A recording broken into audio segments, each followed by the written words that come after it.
So good evening everyone. আবারও আমরা একসাথে হলাম আমাদের অ্যাড অন কোর্সের একেবারে শেষ প্রান্তে এসে উপস্থিত হয়েছি আমরা, এবং কিছুটা কাকতালীয় ভাবেই, যেটা আমি আগেও বলেছিলাম, যে এ সপ্তাহে অদ্ভুতভাবেই গুড ইভিনিং মাধবী পরপর দুটি শেক্সপিয়ার সন্ধ্যা যেন হয়ে উঠল। এর আগে Sir, your voice is breaking. Sorry Masud, আমার ভয়েস নিয়ে কোনো সমস্যা হচ্ছে? না, ঠিক আছে, একদম ঠিক আছে। Okay, no. I think it's your internet connection, so kindly cooperate. So as I was saying, today again we have another evening of Shakespeare, and we have with us our respected, beloved, our mentor sort of, Professor Dattatreya Datta with us. Sir, আপনাকে আবার আমাদের মধ্যে ফিরে পেয়ে আমরা খুবই কৃতজ্ঞ, ভালোবাসা জানাই, প্রণাম জানাই। প্রথামাফিক স্যারের একটা পরিচিতি আমার দেওয়া দরকার। আপনারা স্যারের যে নাটকের অনুবাদটি আমরা গ্রুপে দিয়েছিলাম, আশা করি সেটি পড়েছেন কিছুটা। এরকমই আরো অনেক অনেক কাজ স্যার করেছেন। সে কথা বলতে গেলে বোধহয় আমার মিনিট 15 নিতে হবে, এবং সেটা স্যার যা বলবেন আপনাদের জন্য তার সে কথা মাথায় রেখেই বলছি, সেটা সময় নষ্ট ছাড়া কিছু হবে না। কিন্তু আমি কিছু কথা বলবো। By designation professor Dattatreya Datta is now a retired professor of drama from Rabindra Bharati University. একাধিক বই তিনি লিখেছেন সাহিত্য, নাটক নিয়ে, বিশেষত পোয়েটিক্স, অ্যারিস্টটলের পোয়েটিক্সের ওপরে তার বইটি খুবই উল্লেখযোগ্য। সোফোক্লেসের ইডিপাস বা স্যারের এবং আমারও এবং আমাদের আরো অনেকেরই প্রিয় শম্ভু মিত্রর কথায় অয়েদিপাউস এর ওপরে তার গ্রন্থটি খুবই উল্লেখযোগ্য। তিনি চাঁদ বণিকের পালার ওপরেও গ্রন্থ রচনা করেছেন, এবং শুধু সাহিত্য সমালোচনাই নয়, he actually was a practicing man for the stage. He has directed, written several plays. He has worked with Hans Gunther Heim and Gunter Grass in directorial capacity, part translating Gunter Grass's The Plebeians Rehearse the Uprising, এবং তিনি শেক্সপিয়ারের 12th night এবং ম্যাকবেথের যে তার কথায় parallel প্রসোডিক translation তিনি করেছেন, তা সত্যিই উল্লেখযোগ্য। এবং খুব গর্ব করে বলতে হয়, the Shakespeare birthplace trust has archived some of his Shakespeare translations. I will be sharing the link for these after the session. এবং তিনি শেক্সপিয়ারের নাটকের গান অনুবাদ করেছেন, এবং তিনি, আমি বলে রাখি, স্যার পরে আমাকে বকাবকি করবেন যে তুমি সকলের সামনে এসব বলে আমাকে অপ্রস্তুত করলে, কিন্তু স্যার একজন সুগায়ক এবং বাদ্যযন্ত্রর ক্ষেত্রেও সমান পারদর্শী। আর জানি না স্যারের গান শুনতে পাবো কিনা, কিন্তু এই নানা গুণের গুণী মানুষটি আজকে আমাদের মধ্যে যে উপস্থিত হয়েছেন, আমরা ওনাকে প্রণাম জানাই, ধন্যবাদ জানাই। আর আমি একদম সময় নেব না, স্যার আপনি আলোচনা শুরু করুন, আমরা শুনি। এবং স্যার একটা কথা বলে দিই, আমাদের শ্রোতারা কমেন্ট বক্সে বিভিন্ন প্রশ্ন রেখে থাকেন। আপনার আলোচনা একেবারে শেষ হওয়ার পরে ওগুলি আমরা টেক আপ করব আপনার কাছে। বেশ, আমিও খুব বেশি আর কি ফর্মালিটি করতে পারি না, আর এত বড় বক্তৃতা দেবাদিত্যর আমার একদম ভালো লাগেনি। আমি নিজের সম্বন্ধে বা কিচ্ছু না বলে একেবারে বিষয়ে ঢুকে পড়ছি। যে বাংলা অনুবাদের ওপরে এই সেমিনার বা আলোচনা চক্র চলছে, সেখানে আমি বাংলা অনুবাদে শেক্সপিয়ার নিয়ে বলতে এসেছি, কারণ আমি নিজে শেক্সপিয়ার কিছু অনুবাদ করেছি। আর কাজে আমি যখন বলবো তার মধ্যে খুব সংকোচের সঙ্গেই বলি যে আমার অনুবাদের অংশ বিশেষ উল্লেখিত হবে, অন্যদের সঙ্গে বাদ দিয়ে। তো একটু নিজের সম্বন্ধে দু কথা বলা অবশ্য আজকাল খুব দরকারি হয়ে পড়েছে, তো মানে নিয়ম হয়ে গেছে। আমি যখন কলেজে পড়তাম তখন আমাদের ম্যাকবেথ পাঠ্য ছিল, পড়াতেন প্রফেসর কেশব দাস ভাট, এবং তার ক্লাসে শেক্সপিয়ার যেন থিয়েটারের মতন জীবন্ত হয়ে উঠত। সেইটা আমাকে ভীষণভাবে আকৃষ্ট করে শেক্সপিয়ারের দিকে। তারপরে এম.এ ক্লাসে উঠলুম, হ্যামলেট, আরো বোধহয় প্রবলেম্যাটিক টেক্সট বা হোয়াট এভার বিখ্যাত। ডক্টর জগন্নাথ চক্রবর্তীর ক্লাস করে আমি জানতে পারলাম শেক্সপিয়ার আসলে ওই folio edition, quarto edition, bad quarto, good quarto এর এই টেক্সটের কম্প্যারিজন, আর পোপ কি লিখেছিলেন আর ডক্টর জনসন কি নোট দিয়েছিলেন, সেইগুলো ছাড়া আর কিছু নয়। ফলে শেক্সপিয়ারের উৎসাহ আমার একেবারে নিভে যায়, আমি আর ওদিকে তাকাইনি। কিন্তু পরে যখন শেক্সপিয়ার সোসাইটি স্থির করলো যে শেক্সপিয়ার স্টেজ করা হবে, ছাত্রদের দিয়ে করানো হবে সিনস, তখন ন্যাচারালি শুধু ইংলিশ মিডিয়াম স্কুলের ছাত্রদের দিয়ে করে তো শেক্সপিয়ার প্রচারের সুবিধা হয় না। তখন কথা হলো বাংলা করার, তো আমি কিছু সিন বাংলা করলুম, সেগুলো অভিনীত হলো, আমরা নিজেরাও করেছি, ছেলেপুলের দলও করেছে, আমাদের সোসাইটির মেম্বাররাও করেছে এরকম। আর শেক্সপিয়ার অভিনয়ের কম্পিটিশন ইত্যাদিও আমরা কিছু কিছু করেছি। যাক, সেই সময় আমি টের পেলুম যে শেক্সপিয়ার একটা অদ্ভুত জিনিস, একদিকে যাত্রাপালা আর একদিকে কাব্যনাট্য একসঙ্গে চলেছে। শেক্সপিয়ারের নাটক কিন্তু ভীষণ যাত্রাটিক্যাল, এটা মনে রাখতে হবে। আমরা মানে তার মানে আমি বিশেষ করে বলতে চাইছি যে থিয়েটার সিদ্ধ, মঞ্চ সিদ্ধ জিনিস, এবং সেটা দর্শকের কথা মাথায় না রেখে কখনোই শেক্সপিয়ার পড়া বা অনুবাদ করা উচিত নয়। এই যে বললুম যে আমি একটা অদ্ভুত অভিজ্ঞতা হয়েছিল এম.এ ক্লাসে,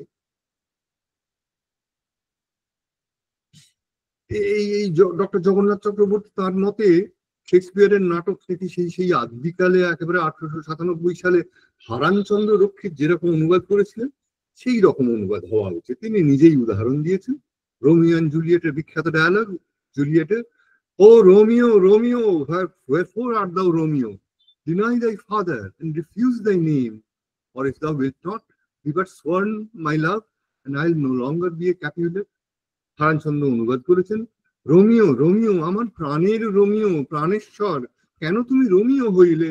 আমার অনুরোধে তুমি পিতৃনাম অস্বীকার করো অথবা আত্মনাম গোপন করো। যদি তুমি ইহাতে সম্মত না হও, বলো প্রিয়তম, শপথ করো আমার হৃদয়েশ্বর হইবে, আমি এই দণ্ডে পিতৃবংশ ক্যাপুলেট খুলে জবাঞ্জলি দিই। জগন্নাথবাবু স্পষ্ট মন্তব্য যে এই অনুবাদে সামান্য একটু পরিবর্তন করে নিলে এটা আধুনিক পাঠক বা দর্শক খুলে সম্পূর্ণ উপযোগী হতে পারে। এই কথা মেনে নেওয়া কিন্তু কঠিন, বাড়তি কথা তার যোগানো আছে এর মধ্যে। এই আমার প্রাণের রোমিও, প্রাণেশ্বর, আমার অনুরোধে তুমি হেন তেন জলাঞ্জলি দেওয়া। আচ্ছা, যাকে শুরুতেই প্রাণেশ্বর বলা হয়েছে তাকে কেন অনুরোধ করা হচ্ছে হৃদয়েশ্বর বলতে? বলতে হবে, কারণ শেক্সপিয়ার কিনা মহাকবি, তাকে তখনও অব্দি মহাকবি শেক্সপিয়ার বলে উল্লেখ করা হতো বইয়ের মরাঠি নাটকের অনুবাদে, হেন তেন ইত্যাদি। তিনি তখনও মহাকবি, কাজেই তার অনুবাদটাও একটু মহাকাব্যিক গদ্যে না করলে চলছে না। আসল কাজের কথাটা কি ছিল, কিন্তু কথাটা আমি ইনসিস্ট করছি এটাতে যে খুব যুক্তিসঙ্গত কথা বলা হয়েছিল, একেবারে লজিক্যাল। যে রোমিও, তুমি রোমিও হয়ে আছো কেন? তুমি হয় বাপের বংশ ছেড়ে দাও, নইলে তুমি আমাকে বিয়ে করো, be but sworn to marry me, আমি ক্যাপুলেট থাকবো না। জুলিয়েট নিজের মতন করে নিজের প্রবলেমটা বুঝেছে, বলছে ঠিক আছে। কিন্তু এটা স্টেজে কিরকম হাস্যকর শোনায় যে যাকে একবার প্রাণেশ্বর বলছি তাকে আবার হৃদয়েশ্বর বলতে চাইছি, বলতে পারছি না, এরকম। জগন্নাথ বাবুর মানে আমি কি মন্তব্য করবো জানি না, আমি শুধু কথাগুলো বলছি। এটি খুবই আশ্চর্যের বিষয় যে দেবেন্দ্রনাথ বসুর যাত্রার ঢঙের গৈরিশ অনুবাদ একদা স্টার থিয়েটারে অভিনীতও হয়েছিল, এবং সুনীল কুমার চট্টোপাধ্যায়ের পয়ার ছন্দে শেক্সপিয়ারের পদ্য অনুবাদকে কবি বিষ্ণুদেব 1964 সালে মঞ্চসাধ্য বলে প্রশংসাপত্রও দিয়েছে। অর্থাৎ স্টেজের কথা তিনি আদৌ ভাবছেন না। তিনি ভাবছেন যে শব্দগুলোকে কি করে সাধু বাংলায় রূপান্তরিত করা যায়। It is not translation, it's not Shakespeare. তুমি ট্রান্সলেশন বলো বা না বলো, কিছু বলা যায় না, কিন্তু এটা তা। প্রশ্নটা হলো যে শেক্সপিয়ার তো দিব্যি গদ্য সংলাপ লিখতে পারতেন, কমেডিতে সব গদ্য সংলাপ, ট্র্যাজেডির মধ্যেও ম্যাকবেথের পোর্টার সিন, হ্যামলেটের গ্রেভ ডিগার সিন, হ্যান ত্যান সব আছে, সব গদ্যই, চমৎকার ঝরঝরে গদ্য লিখতে পারতেন। তাহলে তিনি খামোকা নাটকগুলোর খানিকটা করে অংশ গদ্যে লিখতে গেলেন কেন? কিছু উদ্দেশ্য ছিল তো। হ্যাঁ, বলা হয় যে সমাজের উঁচু তলা নিচু তলার মানুষদের মধ্যে তফাৎ বোঝাতে হবে, সেই জন্য। এটা ছাড়া অন্য কোনো উপযোগ ছিল না। এই উঁচুতলার মানুষরা শেক্সপিয়ারের নাটকে যখন চিঠি লিখছে, তখন কিন্তু তারা দিব্যি গদ্যই লিখছে। ম্যাকবেথ, লেডি ম্যাকবেথকে লিখছে, কিংবা ওই ইয়েতে বেলারিও চিঠি লিখছে, তোমার মার্চেন্ট অফ ভেনিসে আরো অজস্র আছে। কেন? এই বিষয়টা নিয়ে কিন্তু কেউ কখনো আলোচনা করেননি, অন্তত আমার চোখে পড়েনি এই তফাতের ব্যাপারটা। আসল ব্যাপারটা হচ্ছে যে একটা জীবন্ত লোকের মুখ থেকে রিদমিক ছন্দায়িত ভাষা শোনা আর অন্য অন্য লোকের লেখা একটা কিছু পড়া, এই দুটোর ইমোশনাল বা সেন্টিমেন্টাল ইম্প্যাক্ট আলাদা। দর্শকের কাছে অন্য লোকের লেখা থেকে পড়ে দেওয়া হচ্ছে, এটা অন্যরকম ভাবে আসে। সেটা প্রোজে সেই জন্যই লেখা, কারণ শেক্সপিয়ার দর্শককে বুঝতেন। আমরা শেক্সপিয়ার তো দেখি না, শুনি না, আমরা কাগজ থেকে পড়ি, ফলে আমরা কিছু তফাৎটা বুঝতে পারি না। যদি শেক্সপিয়ার আমাদের সামনে সত্যি ঘটতো, মানে স্টেজে, যে কোনো রকম স্টেজে, তাহলে কিন্তু তফাৎটা আমরা পরিষ্কার টের পেতুম। বুঝতে পারতুম কিনা জানি না, কিন্তু টের পেতুম নিঃসন্দেহে। ধরো খবরের কাগজ পদ্যে লেখা হয় না কেন? একটা নিশ্চয়ই সঙ্গত কারণ আছে। এইসব কেবল শেক্সপিয়ারকে কতগুলো ফুটনোট বলে ভাবলে মনে হতেই পারে যে শেক্সপিয়ারের গদ্য অনুবাদে ঠিক। শেক্সপিয়ার এদিকে আবার কবিতাও লিখতেন, তাহলে সনেট গুলো আমরা সবাই জানি, সেগুলোর অনুবাদ কি তাহলে গদ্যে করতে হবে? অর্থাৎ স্টেজের ব্যাপারটা কেউ ভাবেননি। মঞ্চ কিভাবে কথা বলে, মঞ্চের একটা নিজস্ব ল্যাঙ্গুয়েজ আছে, সেইখানে একটা আলাদা লাইভলিনেসের ব্যাপার আছে, এবং সেটা একটা একটা পিণ্ড করা লাইভলিনেস নয়, তার নানান রকমের স্টেজ আছে। আমরা সেগুলো নিয়ে একটু একটু যা পারবো আলোচনা করব। তবে এটা সত্যি যে ওদেশের স্টেজ এদেশের স্টেজ আলাদা। এলিজাবেথ স্টেজ, মডার্ন প্রসিনিয়াম আলাদা। মডার্ন প্রসিনিয়ামের দর্শকরাও স্ট্র্যাটফোর্ড আপন আপনের ওই শেক্সপিয়ার এলিজাবেথেন স্টেজে গিয়ে ঠিক সেই পুরনো মানসিকতা অবলম্বন করতে পারেন না, এটা চোখ বুঝে বলে দেওয়া যায়, কারণ তারা অভ্যস্ত প্রসিনিয়াম স্টেজ দেখতে। কাজে আমাদের যখন ভাবতে হবে, আমাদের সবসময় ভাবতে হবে যে আমাদের দর্শকের কাছে শেক্সপিয়ারকে শেক্সপিয়ার করে তুলবো কিভাবে, এটা একটা। তো সেইখানেই টেক্সটকে কিভাবে রেন্ডার করছি, এটা কিন্তু ট্রান্সলেশন থেকে ক্রমশ ট্রান্সকালচারেশন সেই দিকে চলে যাচ্ছে। অর্থাৎ এক সংস্কৃতি থেকে আর এক সংস্কৃতিতে আমরা শেক্সপিয়ারকে নিয়ে আসছি, এটা খুব ইম্পর্টেন্ট জিনিস। এটা না করতে না পারলে শেক্সপিয়ার বাঁচবেন না, শুধু ওই ওই ওই ফুটনোট হয়ে থাকবেন ক্লাসের লেকচারে। অ্যাকচুয়ালি আমাদের শেক্সপিয়ার সোসাইটি আমরা যখন প্রতিষ্ঠা করেছিলাম, সে এখনো আছে সোসাইটি, যা হোক, তখন আমাদের দুজনের এই উদ্দেশ্যই ছিল যে শেক্সপিয়ারকে ক্লাসরুমের বাইরে নিয়ে এসো, শেক্সপিয়ারকে ঘটমান হিসেবে দেখাও, সেই রকম অনুযায়ী অনুবাদ করো। এবং আমার আমার সঙ্গে না, আমি যার সঙ্গে ছিল, প্রফেসর অমিতাভ রায়, তিনি এই ব্যাপারটাকে বেশ উৎসাহ দিয়েছিলেন যে জিনিসটাকে কি বেঙ্গলিফাই করে। যদিও তার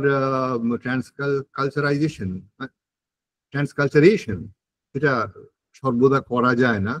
একটা এমনি উদাহরণ দিই, নাটক থেকে নয়, এলিয়টের হলোম্যানের শুরুতেই দুটো এপিগ্রাফ আছে হার্ট অফ ডার্কনেস থেকে, মানে কনরাডের হার্ট অফ ডার্কনেস উপন্যাস থেকে। একটা হচ্ছে মিস অ্যাকুটস হিটেট, এইটা কিভাবে ট্রান্সকালচারাইজ হবে। আবার সেকেন্ড এপিগ্রাফ হচ্ছে আ পেনি ফর দ্য ওল্ড গাই, বিষ্ণুদের সেটা ট্রান্সকালচারাইজড হয়ে বুড়ো মোড়লকে কানা করিয়ে দাঁড়িয়েছে, যেটা খুবই মানে অনেকেই জানে অত্যন্ত হাস্যকর একটা ব্যাপার, কিন্তু সবসময় হয় না। যারা ইংরেজি ভালো জানেন অনুবাদ এবং বাংলা জানেন, অনুবাদ করুন দেখি। বিরহের সোহাগিনী রহে মনের ঘরেতে, কিংবা আমার অভিমানের বদলে আজ নেব তোমার মালা, কাল ঘাম ছুটে যাবে। কি করে করবেন? বিরহর যে সেন্টিমেন্ট আমাদের দেশে আছে, বিরহের সোহাগিনী, মনের মধ্যে কেউ আছে যে বিরহকে অ্যাপ্রিসিয়েট করে, সেটাকেও ভোগ করে প্রেমের একটা চেহারা হিসেবে, এসব জিনিস ইংরেজিতে নেই, মানে ওয়েস্টার্ন কালচারেই নেই। আমার অভিমানের বদলে আজ এই অভিমানের কোনো ইংরেজি আছে? মালা কেনা হয়, গার্ল্যান্ড করলুম, কিন্তু মালাটা আমাদের এখানে যে তাৎপর্য, যে দোতনা বহন করে, সেটা গার্ল্যান্ডে আসবে না কখনো। গার্ল্যান্ড কথাটা বোধহয় অনেকেই জানে নিশ্চয়ই কোত্থেকে এসছে। গিরলান্দাইও ইটালির, সে সোনার একটা এই মুকুট গোছের আর কি যেটা ডিজাইন করেছিল, সেটাকে গিরলান্দা বলা হতো, সেটাই ক্রমে গার্ল্যান্ড হয়ে গলায় নিয়ে এসছে। তিনি ছিলেন স্বর্ণকার, শাখা। যাক, বাঙালিরা কিন্তু চেষ্টা করেছেন শেক্সপিয়ারকে এদেশের উপযুক্ত করে আনবার জন্য। Hemchandra Bandyopadhyay Romeo and Juliet ওই নামেই অনুবাদ করেছেন এবং তার ভূমিকাতে লিখেছিলেন। আমার ধারণা এই যে এইরূপ কোনো প্রণালী অবলম্বন না করিলে কোনো বিদেশি নাটক বাংলা সাহিত্যে স্থান লাভ করিতে পারিবে না, এবং তাহা না হইলে বাংলা সাহিত্যের সম্পূর্ণ পুষ্টি লাভ ও প্রকৃতিগত উন্নতি হইবে না। এখানে সাহিত্য কথাটার প্রয়োগটা লক্ষণীয়, আর কিছু। তবে সেরকম শেক্সপিয়ার ভিত্তিক বঙ্গায়ন প্রচুর হয়েছে, আমরা সব জানি। হরিরাজ, রঘুবীর, ধ্যানধানে গুরু খুব বিখ্যাত, ভানুমতি চিত্তবিলাস, চারুমুখ চিত্তহরা, ভীমসিংহ, অমর সিংহ, উত্তাল রায়, বিরাট বিশাল লিস্ট। এই লিস্ট আমার কাছে একটা আছে মোটামুটি, এটা সম্পূর্ণ কিনা জানি না, এক কাঁড়ি হয়েছে। বাংলা সাহিত্য পুষ্টি সাধন, বাংলা সাহিত্যের পুষ্টি সাধন আমরা এখন আর শেক্সপিয়ারের মাধ্যমে করার কথা ভাবি না, কাজে ওটা নিয়ে আমাদের না ভাবলেও চলবে, আলোচনা করার দরকার নেই। যে কিন্তু একটা কথা এই প্রসঙ্গে ভাবতে হয় যে আক্ষরিক অর্থে শেক্সপিয়ারের নাটক তো শুধু সংলাপ সমষ্টি। শেক্সপিয়ার সংলাপ ছাড়া কিছু লিখতেন না, স্টেজ ডিরেকশনও বেশিরভাগগুলি প্রম্পটারদের লেখা, কিংবা পরে এডিটররা যোগ করেছেন বুঝে নিয়ে। তো কোনো একটায় তাতে শেক্সপিয়ারের সংলাপ একটিও রইল না, তবে সেটা শেক্সপিয়ার কি করে হচ্ছে? এই যে সব মকবুল টকবুল কি সব হায়দার ইত্যাদি হচ্ছে, ওই সব শেক্সপিয়ার থেকে করা বলে একটা লাইনও শেক্সপিয়ারের তাতে নেই। এগুলো কমার্শিয়ালাইজেশন, শেক্সপিয়ারকে ব্র্যান্ড নেম হিসেবে ব্যবহার করা হচ্ছে, এগুলোও আমাদের আলোচনায় আসবে না, আনার কোনো মানে হয় না, সেগুলো অনুবাদ হিসেবে অসিদ্ধ। তাই আর যা হতে পারে ইন্সপায়ার্ড বাই। কিন্তু আমি মকবুল দেখলাম সেটা ওই এতে যা হলিনশেডে যা আছে সেই গল্পটাকে নেওয়া হয়েছে মোটামুটি তুবড়ে তাবড়ে, শেক্সপিয়ার কোনোভাবেই নয়। তবে সংলাপগুলো থাকতেই হবে, কিন্তু শব্দগুলোর কি হবে, সেগুলোর হুবহু অনুবাদ করলে সেটা কি শেক্সপিয়ার হবে জানি না, মানে করা যায়, কিন্তু সেটা বাংলা হবে কি আদৌ? শেক্সপিয়ারের আক্ষরিক অনুবাদ, সেটা কি অনুবাদের উদ্দেশ্য সিদ্ধ করবে, এটা একটা প্রশ্ন। মানে আমাদের শেক্সপিয়ারকে মঞ্চে আনতে হবে যদি বাঁচিয়ে রাখতে হয় টেক্সট বই হিসেবে, তাহলে ইংরেজি শিখে নিয়ে শেক্সপিয়ার জানবে, ওর বাংলা করার কি দরকার? কিন্তু এই শব্দানুসারী বাংলা যেটা, সেটা মঞ্চে উপস্থিত করার আক্ষরিক অনুবাদে মোরলেস সর্বপ্রথম চেষ্টা করেছিলেন গিরিশচন্দ্র ঘোষ, এবং সম্পূর্ণ ব্যর্থ হন। ম্যাকবেথ কয়েকটা শোয়ের পরে গুটিয়ে নিতে হয়। তৎকালীন এক দর্শকের বক্তব্য যে আমি অন্তত 10 বৎসর ধরিয়া থিয়েটার দেখিতেছি, কিন্তু এমন ঠকান কখনো ঠকিনি, স্পষ্ট বক্তব্য। কাজে আমাদের একটা মধ্য পন্থা অবলম্বন করতে হবে, মানে এমন একটা ভাষা আমাদের বার করতে হবে যেটা কবিতাও হবে, মৌখিক ভাষা, বাচ্য ভাষার কাছাকাছিও থাকবে, শেক্সপিয়ারের কথাগুলোর বাংলাও হবে, এবং সর্বোপরি মঞ্চায়ন যোগ্য হবে, যেটা স্টেজে করা যাবে। এইরকম 12th নাইট থেকে সবাইকে দেওয়া হয়েছে যেহেতু, অতএব সেখান থেকেই বলি। আমি ওইটার মাত্র 2টো অনুবাদের খোঁজ পেয়েছি, তার একটাই আমার কাছে আছে, পশুপতি ভট্টাচার্যের করা। প্রথম তো বিখ্যাত if music be the food of love, play on, give me excess of it, that surfeiting, the appetite may sicken and so die. That strain again it had. আমার ইংরেজিটা বোধহয় বলার পুরোটা দরকার নেই, সময় নষ্ট হচ্ছে। পশুপতি ভট্টাচার্য ইংরেজি করেছেন, যে তিনি কিন্তু পদ্যেই করেছেন, সঙ্গীত যদ্যপি হয় প্রণয়ের সুধা, মনের উল্লাসে গাহ গান, গাও ভরি প্রাণ মুখ, যেন প্রেমী পিপাসার মতো মূর্ছনায় হয় তার অবসান পুনঃ। সে সুরঝঙ্কার শুনি, শুনিবীড় হয়ে চিত্ত করে অভিভূত, মনে যেন আসিল সে সুর ধীরে ধীরে অতি চুপে, নদী তীরজাত ভায়োলেট গন্ধ বহি, ক্ষান্ত করো সঙ্গীত আবার, হলো গত পূর্ব মধুরতা। হে অতনুদেব কত স্নিগ্ধ, কি চঞ্চল তুমি, সাগরের মতো লহ সকলের টানি তব বক্ষ করে, ভাবনা ক্ষণেক করে, ভাবনা ক্ষণেক করে ক্ষুদ্রতার দাবি, তেমনই প্রেমের গতি দুর্গেও অদ্ভুত। এখানে একটা টেকনিক্যাল কথা আনি, ব্ল্যাঙ্ক ভার্স অনুবাদ করেছেন অমিত্রাক্ষর ছন্দে।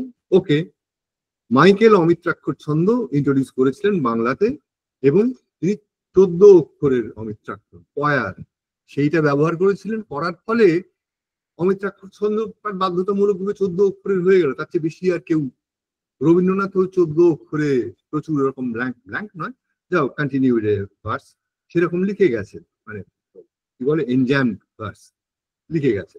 পশুপতিও 14 অক্ষরই ব্যবহার করেছেন। এখন খেয়াল করা যাক,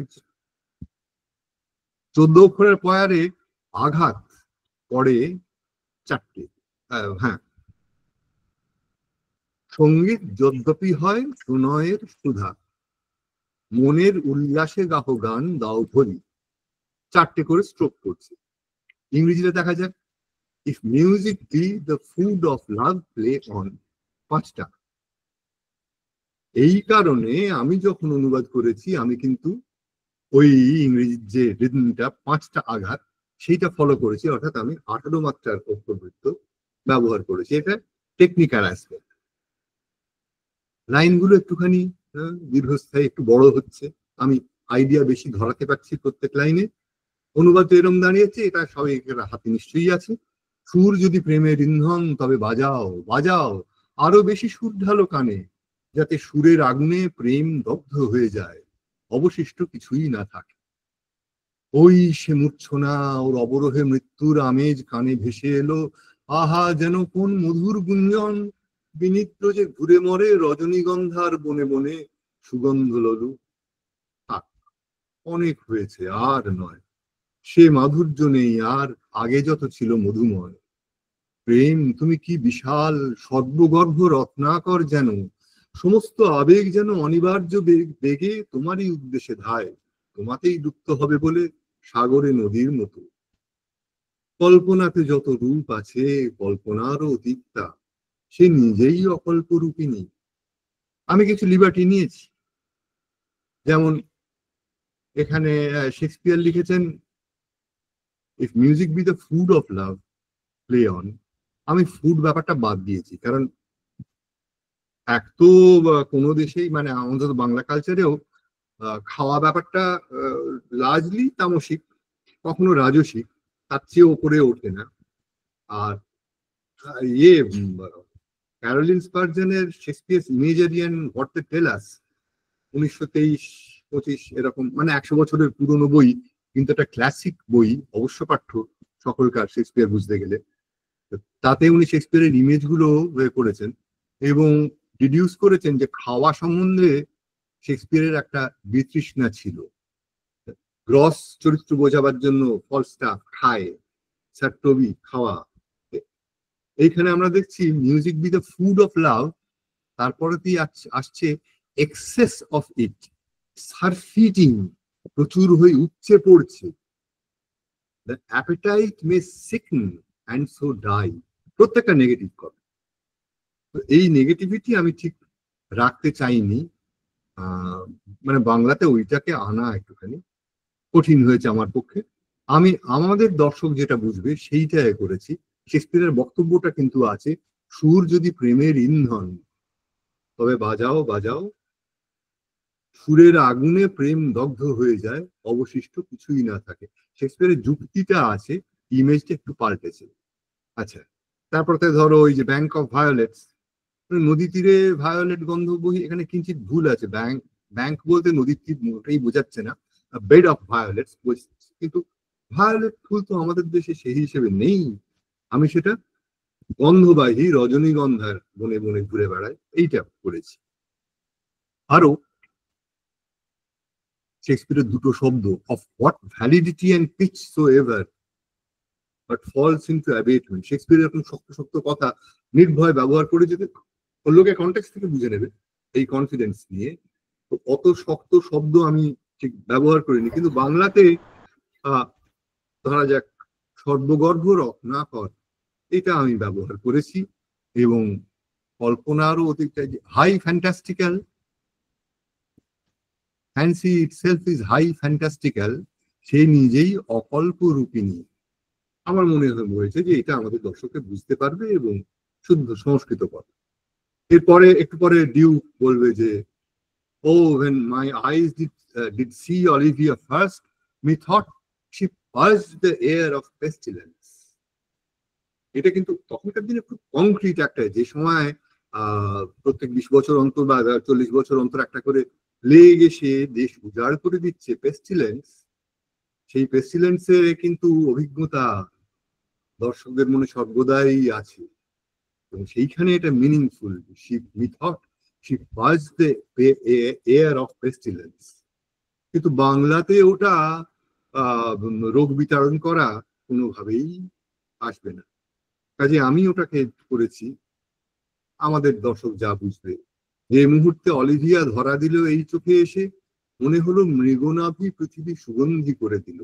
মৃগনাভি অন্তত আমরা সবাই জানি, যেন কস্তুরী মৃগ তুমি, কিংবা পাগল হইয়া বনে বনে ঘুরিয়া আপন গন্ধে মম কস্তুরী মৃগ সম, সেই কস্তুরী মৃগর নাভি, মৃগনাভি আগে পানেও দিয়ে খেত বড় লোক, অতি সুগন্ধি জিনিস। তো সেইটাকে ব্যবহার করেছি যাতে আইডিয়াটা কংক্রিটাইজড হয়, দর্শক শুনে বুঝতে পারে। এটা কিন্তু সেই হিসেবে আক্ষরিক অর্থে অনুবাদ হলো না, কিন্তু দর্শকের কাছে পৌঁছলো। অন্য মেজাজেরও একটা অংশ দেখি, খুব বেশি সময় আমাদের তো নেই, কাজেই এই অলরেডি আমি কি 28 মিনিট পার করে দিয়েছি, আধ ঘন্টা। স্যার 28 মিনিট আপনি বলেছেন, আমাদের অসুবিধা নেই, আপনি বলুন না। আচ্ছা ঠিক আছে, মানে আমি একটু ডিটেলে আলোচনা করার চেষ্টা করছি। তাই অলিভিয়ার একটা ডায়ালগ যে, O sir, I will not be so hard hearted, I will give out divers schedules of my beauty, it shall be inventoried and every particle and utensils labeled to my will. And lips, indifferent red, item, oh sorry, as item, 2 lips, indifferent red, item, 2 grey eyes with lids to them. চমৎকার। Olivia চোখ পিটপিট করে যখন বলবে with lips to them, মঞ্চে কি অসাধারণ এফেক্টটা হবে। তখনকার দিনে ছেলেরা করতো, কিন্তু এখন মেয়েরা যখন এটা করবে, one neck, one chin, and so forth. Where you sent hither to praise me?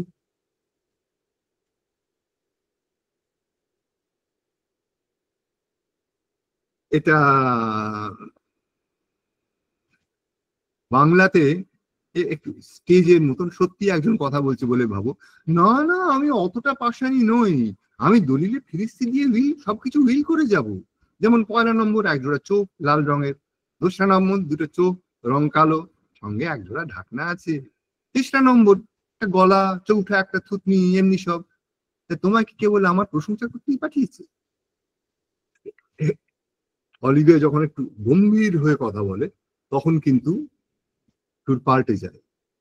এটা আমি আর পশুপতিবাবুর বাংলাতে ফিরছি না, শুধু এটা বলছি, আমার মনের ভাব অর্চিন জানেন, আমি তার প্রেম কামনা করি না। হ্যাঁ, তিনি মহৎ, সৎ, বিত্তবান, নির্দোষ পুরুষ, সর্বত্রই প্রশংসিত, শিক্ষিত, সাহসী, উদার, প্রকৃতির সুপুরুষ বরপুত্র, তবু তিনি প্রেম পাত্র নন। একথা অনেক আগে বুঝে ফেলা তার উচিত ছিল।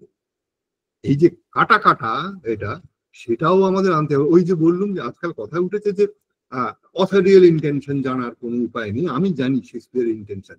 1 নম্বর হচ্ছে যে তার নাটকগুলো মঞ্চে অভিনীত হতো, আর 2 নম্বর হচ্ছে ড্রামাটিক ইম্প্যাক্টটা পুরো দর্শকের কাছে পৌঁছো, ক্লাসে নয়। তারপরেই যখন অ্যাকিউট আবেগের জায়গায় চলে আসে, ভায়োলা বলে যে make me a willow cabin at your gate and call upon my soul within the house, write loyal cantons of contemned love and sing them loud even to the dead of night, hallow your name to the reverberate hills and make the babbling gossip of the air cry out, Olivia, oh, you shall not rest between the elements of air and earth, but you should pity me. Olivia bole, you might do much. এ বাড়ির আঙিনায় পাতার কুটির বেঁধে আমি হৃদয়ের দেবী বলে দিবারাত্র আপনাকে ডাকতাম। এ ব্যর্থ প্রেমের গান গেয়ে গেয়ে গভীর রাত্রিতে ওই দুটি হরিণ চোখের ঘুম লুণ্ঠন করতাম। ঘোষণা করতাম নাম দূরের পাহাড়ে, বেজে উঠত অলিভিয়া প্রতিধ্বনি প্রহত বাতাসে। এই মাটির মেয়ে হলে কিছুতে আমায় ফেরাতে পারত না। হ্যাঁ তুমি তা পারত, হ্যাঁ তুমি তা পার। এখানে আমি আবার স্বাধীনতা নিয়েছি, আত্মসমর্পণ করছি যে এই যে between the elements of air and earth Shakespeare খুব সহজে ব্যবহার করেছেন, কারণ তার অনেক অভিজাত শ্রোতা দর্শকও ছিল যারা এই এলিমেন্টস, এবার 4 এলিমেন্টস অফ এয়ার আর্থ ইত্যাদি ইত্যাদি বুঝতে পারবে। দর্শকেরা কিন্তু কি বুঝবে, মানে সাধারণ নিচু ক্লাসে, যে তুমি একটা জ্যান্ত হাত পাওয়ালা মানুষ হলে তুমি আমাকে অস্বীকার করতে পারতেন, তাই না? কংক্রিট। আমি যে কথাটা ইউজ করেছি সেটা অনেক সেন্টিমেন্টাল এবং বাঙালির বোধ হয় মনে হয় বাঙালি সেন্টিমেন্টের সঙ্গে মজ্জাগতভাবে জড়িত। এ মাটির মেয়ে হলে কিছুতে আমাকে ফেরাতে পারত। এই যে মাটির মেয়ে, এই একসঙ্গে মানে দেবী প্রতিমা অবধি সব কিছু চলে আসবে বলে আমার বিশ্বাস। আমি ব্যয় করি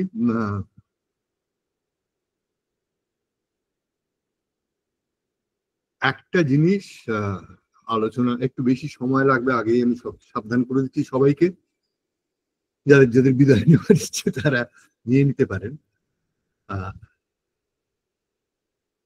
আমি ম্যাকবেথ থেকে একটু অংশ দেখবো, খুব বিখ্যাত একটা জায়গা যেটা লোকের প্রায় মুখস্থ থাকার কথা।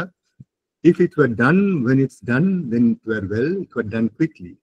If the assassination could trammel up the constituents and catch with his surcease success, that this blow might be the be-all and end-all here. But here, upon this bank and shoal of time, we jump the life to come, but in these cases we still have judgment here, that we but teach bloody instructions, which being taught return to plague the inventor. This even-handed justice comments the ingredients of our poison chalice to our own lips. এই অতি ভয়ঙ্কর মুহূর্ত, মানে dramatically থিয়েটিক্যালি। আমরা দেখবো যে বাংলা অনুবাদ কিভাবে এগিয়েছে পিছিয়েছে ক্রমাগত পরপর। যেমন গিরিশচন্দ্র ঘোষ অনুবাদ করেছেন তার সেই বিখ্যাত কিংবা হয়তো বা কুখ্যাত ম্যাকবেথ থেকে। এ কঠিন ব্রত যদি উদযাপনে হতো উদ্যাপন, শ্রেয় তবে শীঘ্র সমাধান। লব্ধ কাম হত্যা যদি বাড়িতে পারিত পরিণাম, অস্ত্রাঘাতে ফুরাত সকলই, ভুঞ্জিতে না হতো যদি ফল ইহকালে। সংকীর্ণ ভবকুলে দাঁড়ায় নির্ভয়ে করিতাম অবহেলা পরলোকে, কিন্তু এই গুরু পাপে দণ্ড ইহলোকে। অন্যে শিখে শনিত খেলা, শিক্ষকে দেখায় সেই খেলা প্রাণনাশী। বিষম অপক্ষপাতী বিধির নিয়ম, যার বিষপাত্র আনি ধরে তার মুখ। মোটামুটি কিন্তু তিনি শেক্সপিয়ারকে ফলো করে গেছেন তেমন। তবে ওই যে বললাম শেক্সপিয়ার ছিলেন মহাকবি, কাজেই তার মহাকাব্যীয় ধাঁচে তাকে তো আনতেই হবে। তিনি তো আর স্টেজের জন্য লেখেননি, ক্লাসরুমের জন্য লিখেছিলেন। দর্শকেরা এই নাটকটা নেয়নি, কারণ এর যে কাব্যগুণ আর আবেগের যে ফ্লো, ইমোশনাল ফ্লো, সেটাকে বজায় রাখতে গিয়ে গিরিশ ঘোষ এর নাট্যগুণটাকে অবহেলা করেছেন। এই রোগটা পরবর্তীকালে সমালোচকদের মধ্যেও সঞ্চারিত হয়েছে, কারণ আসলে এটা কিন্তু একটা বিতর্ক। মনে মনে দুজন ম্যাকবেথ যুক্তি সাজাচ্ছে, যে সংলাপটা সজ্জাটা পুরো সংলাপটাকে একটা পূর্ণাঙ্গ নাটকের তুল্য গঠন দেবে। এটা নিয়ে আমরা পরে বা কোনোদিন চান্স পেলে এই অন্তত দুটো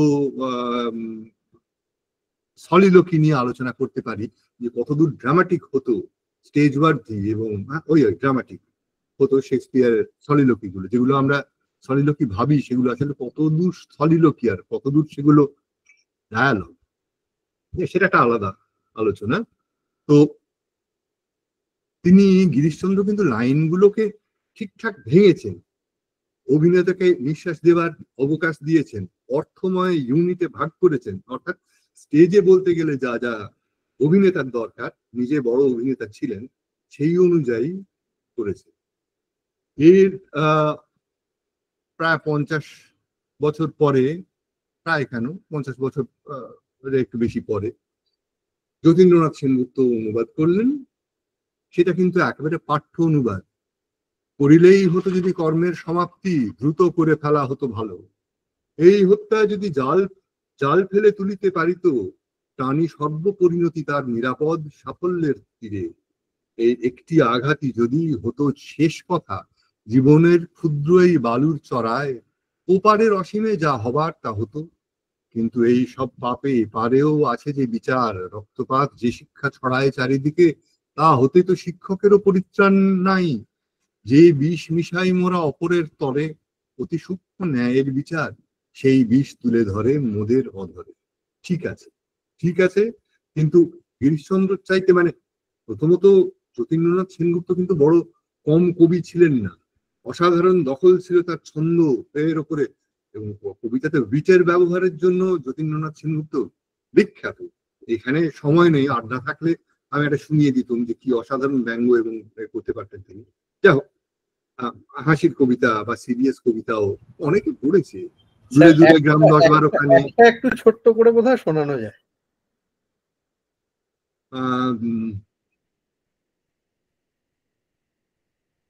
পঙ্ক আহার পঙ্কে বিহার, পাঁক লাগে না অঙ্গে তার, ধরতে গেলেই পিছলে চলে ধন্য পাঁকাল নির্বিকার। আধুনিক যুগের সঙ্গে মেলাতে পারছো? এইটা বড় মানে কবিতাটা বড় নয়, কিন্তু আরো অনেকটা আছে যে থাক, আজকে থাক, একদিন অমনি যদি ইনফর্মাল কোনো মিটিং করা যায় সেখানে এইসব নিয়ে আলোচনা করা যাবে।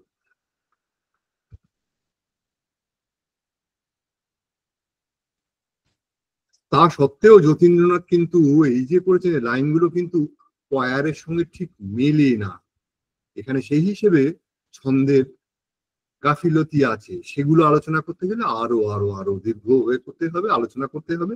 থাক, কিন্তু এইটুকু মেনে নিতে পারো যে এখানে পয়ারের ধর্মটা ঠিক বজায় থাকেনি। শেক্সপিয়ারের অনুবাদ মানে ভাবনা চিন্তা তিনি ফলো করেছেন।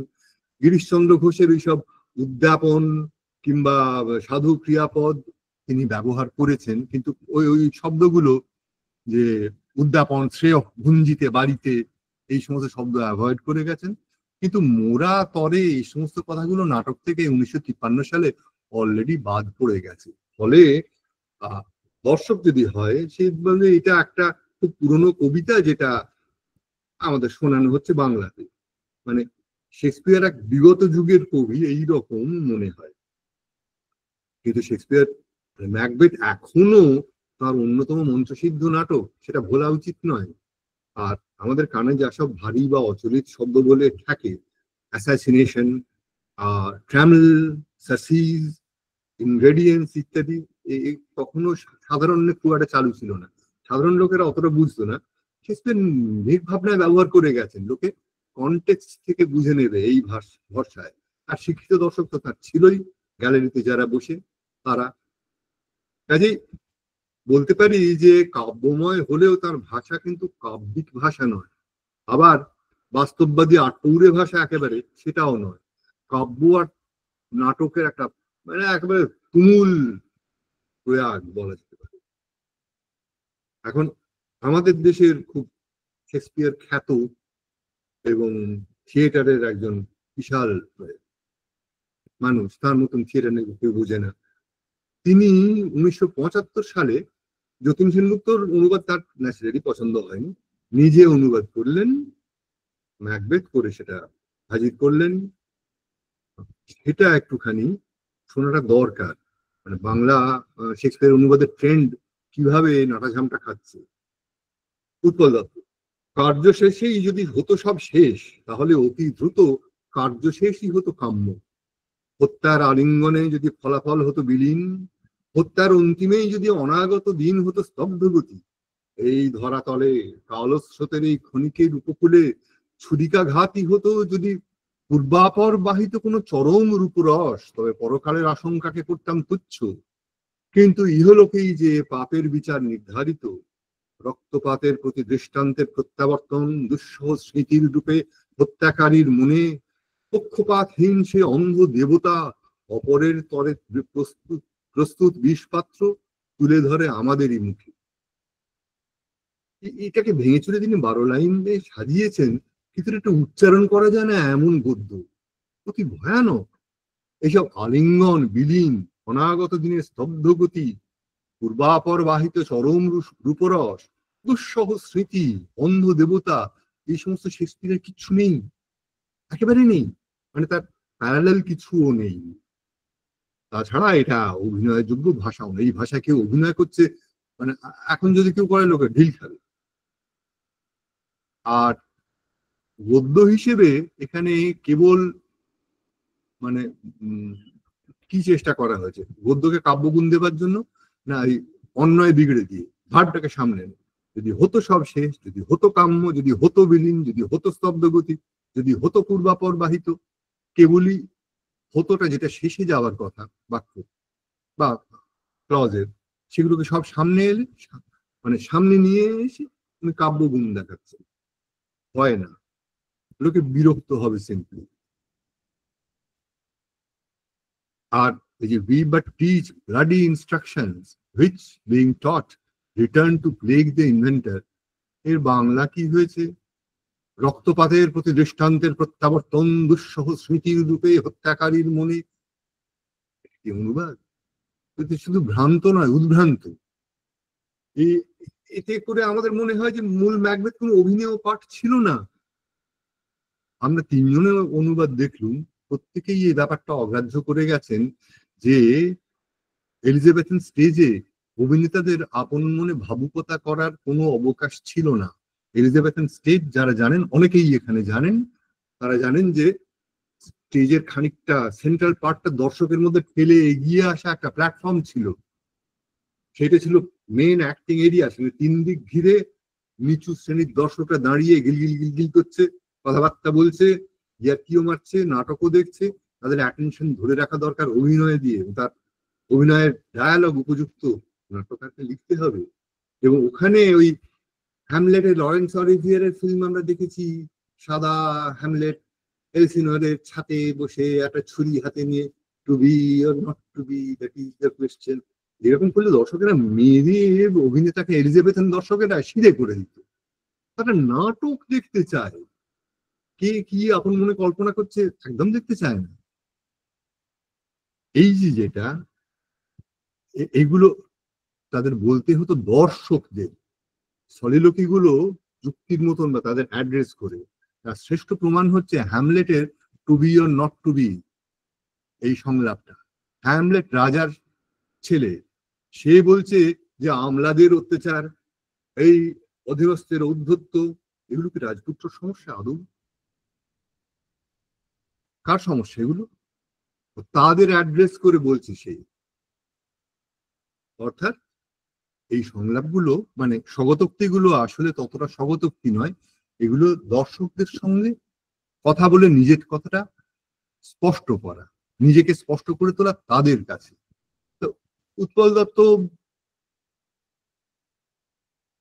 খুব জটিল ভাষাতে ব্যাপারটা বোঝায় করার চেষ্টা করেছিলেন, কিন্তু তিনি তো ওই শেক্সপিয়ারের সমাজ চেতনা নিয়ে ব্যস্ত ছিলেন বেশি, শেক্সপিয়ারের মঞ্চ চেতনা নিয়ে বিশেষ মাথা ঘামাননি। যাকে প্রায় উৎপল দত্তর 30 বছর পরে এইরকম অনুবাদ হয়েছে। সমাধা হলেই যদি সমাধান হতো তবে দ্রুত সমাধাই ভালো ছিল।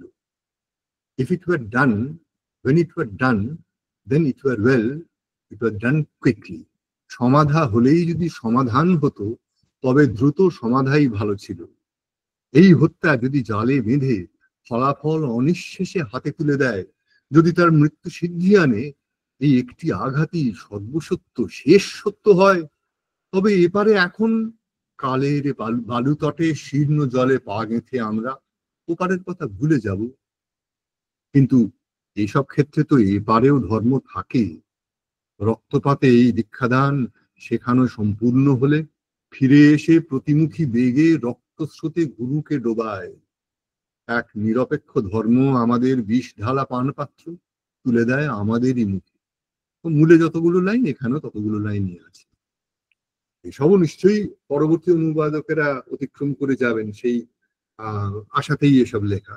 কিন্তু এইটা হচ্ছে যেটা মানে এলিজাবেথ স্টেজে বা আমাদের এখনকার স্টেজেও এই ধরনের ভাষা হবে। এখানে একটা প্রায় প্রাসঙ্গিক কথা বলতে হয়, যারা সাহিত্যের ছাত্র আমরাও ছিলাম, তাই আমরা এই লাইনটার মধ্যে না একটা অসাধারণ, এই প্যাসেজটার মধ্যে লাইন আছে যে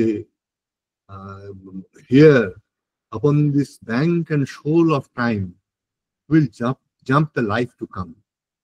আগামী ব্যাংক অ্যান্ড শোল অফ টাইম। হঠাৎ এই কথাটা আসছে কোথা থেকে? কোনো তো যোগাযোগ নেই। আমরা এটা অগ্রাহ্য করি যে শেক্সপিয়ারিয়ান আমলে ব্যাংক, বেঞ্চ শব্দটা ব্যাংক হিসেবে বানানেও লেখা হতো, আর স্কুল শব্দটা শোল বানানেও লেখা হতো। অর্থাৎ শেক্সপিয়ার ইন্টেন্ড করেছিলেন যে হিয়ার আপন this bench and school of time, সময়ের এই শিক্ষাগৃহে we teach bloody instructions which being taught return to plague the inventor. যেগুলো শেখাবার পরে সেগুলো শিক্ষককেই ফিরে এসে আঘাত করে। ওটা কিন্তু সাহিত্যিকরা এই হিয়ার আপন দিস ব্যাংক অ্যান্ড শোল অফ টাইম এমন বিখ্যাত করে দিয়েছেন যে আমিও ভরসা করে সাহস করে মূল পাঠে ফিরতে পারিনি। আমি ওইটাই এই এই করেছি যে কালেরে বালুচরে বা কালেরে বালুতটে শীর্ণ জলে পা গেঁথে আমরা ওপারের কথা ভুলে যাব। মনে রাখা ভালো যে ওটা স্কুলের কথা হচ্ছিল ইত্যাদি। তো শেক্সপিয়ারের সব রকমের আবেগ, সব রকমের সেন্টিমেন্ট সবকিছু আছে এবং তীব্রভাবে ড্রামাটিক্যালি আছে। টুয়েলথ নাইটেই অলিভিয়া, এটা ফার্স্ট অ্যাক্টেই মনে হচ্ছে আছে নাকি সেকেন্ড অ্যাক্টে, সরি, ভায়োলাকে বলছে, ভায়োলা যখন দ্বিতীয়বার এসছে দেখা করতে, অলিভিয়া তার প্রেমে পড়ে গেছে, সে আংটি পাঠিয়েছিল। Give me leave, beseech you. I did send after the last enchantment you did here, a ring in chase of you. So did I abuse myself, my servant, and I fear me, you. Under your hard construction must I sit, to force that on you in a shameful cunning which knew none of yours. What might you think? What might you think? Have you not set mine honor at the stake and baited it with all the unmuzzled thoughts that tyrannous heart can think to one of your own receiving? Enough is shown.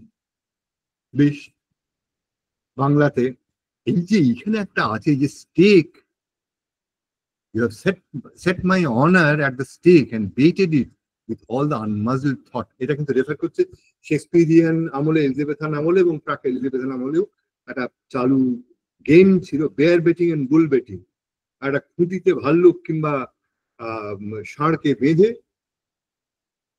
কুকুর লেলিয়ে দেওয়া, তাদের কামড়ে কামড়ে কামড়ে ক্ষতবিক্ষত হয়ে প্রাণীটা আস্তে আস্তে অসহায় হয়ে মরবে, সবাই সেটা দেখে বিশাল উল্লাস পেত। এটা পরে আইন করে বন্ধ করা হয়।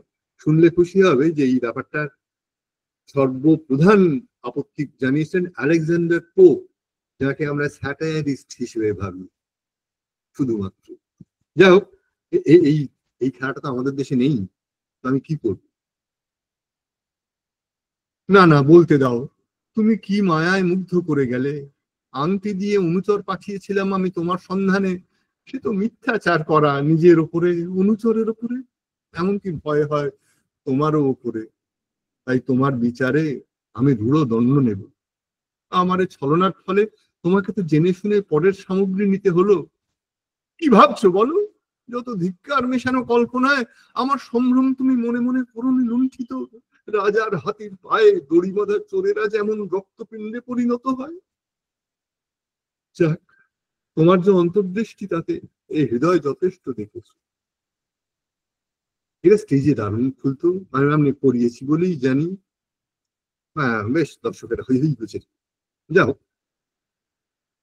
কিন্তু কিছু কিছু জায়গা আছে যা কোনো মতেই অভিনয় করা বোধ হয়, মানে কালচারাইজ করা বা করা, অনুবাদ করা সম্ভব নয়। ম্যাকবেথের পোর্টার বলে, wait, here's an equivocator that could swear in both scales against either scale, who committed treason enough for God's sake, yet could not equivocate to heaven. Oh, come in, equivocator. Equivocator. মূলে কিন্তু ছিল এটা bishop গার্নেটকে নিয়ে একটা রগড়। এই bishop garnet গান powder plot সম্বন্ধে একটুখানি অনেকেই বোধহয় জানে। যা হোক, প্লটের সঙ্গে জড়িত ছিলেন বলে বলা হয়। তিনি ক্যাথলিক ছিলেন এবং প্রোটেস্ট্যান্ট রাজাকে উচ্ছিন্ন করার এক ষড়যন্ত্রে পাকে চক্রে সামিল হয়েছিলেন, এবং সম্ভবত তার সম্বন্ধে যত দুর্নাম ঘটিয়েছিল তদানীন্তন রাজপক্ষ, ততটা খারাপ লোক তিনি ছিলেন না। কিন্তু তাকে বলা হয়ে করা অভিযোগ ছিল যে তিনি শপথ নিয়ে মিথ্যে কথা বলেছেন। এইসব পুরো ব্যাপারটা বিকৃত।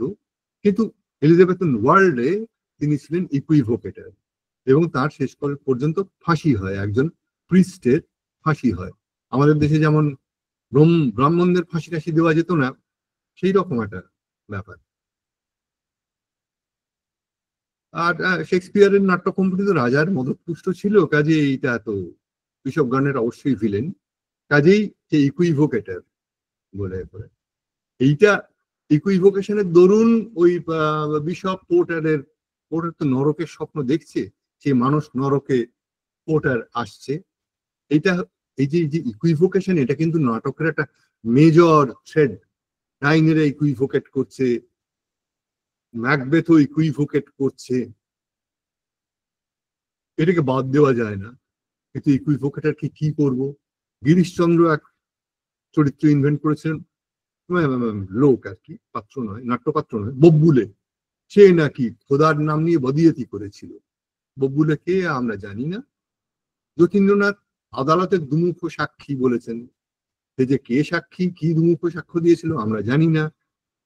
উৎপল দত্ত তর্কবাগীশ মশাই করেছেন, সেটাও আমরা জানি না।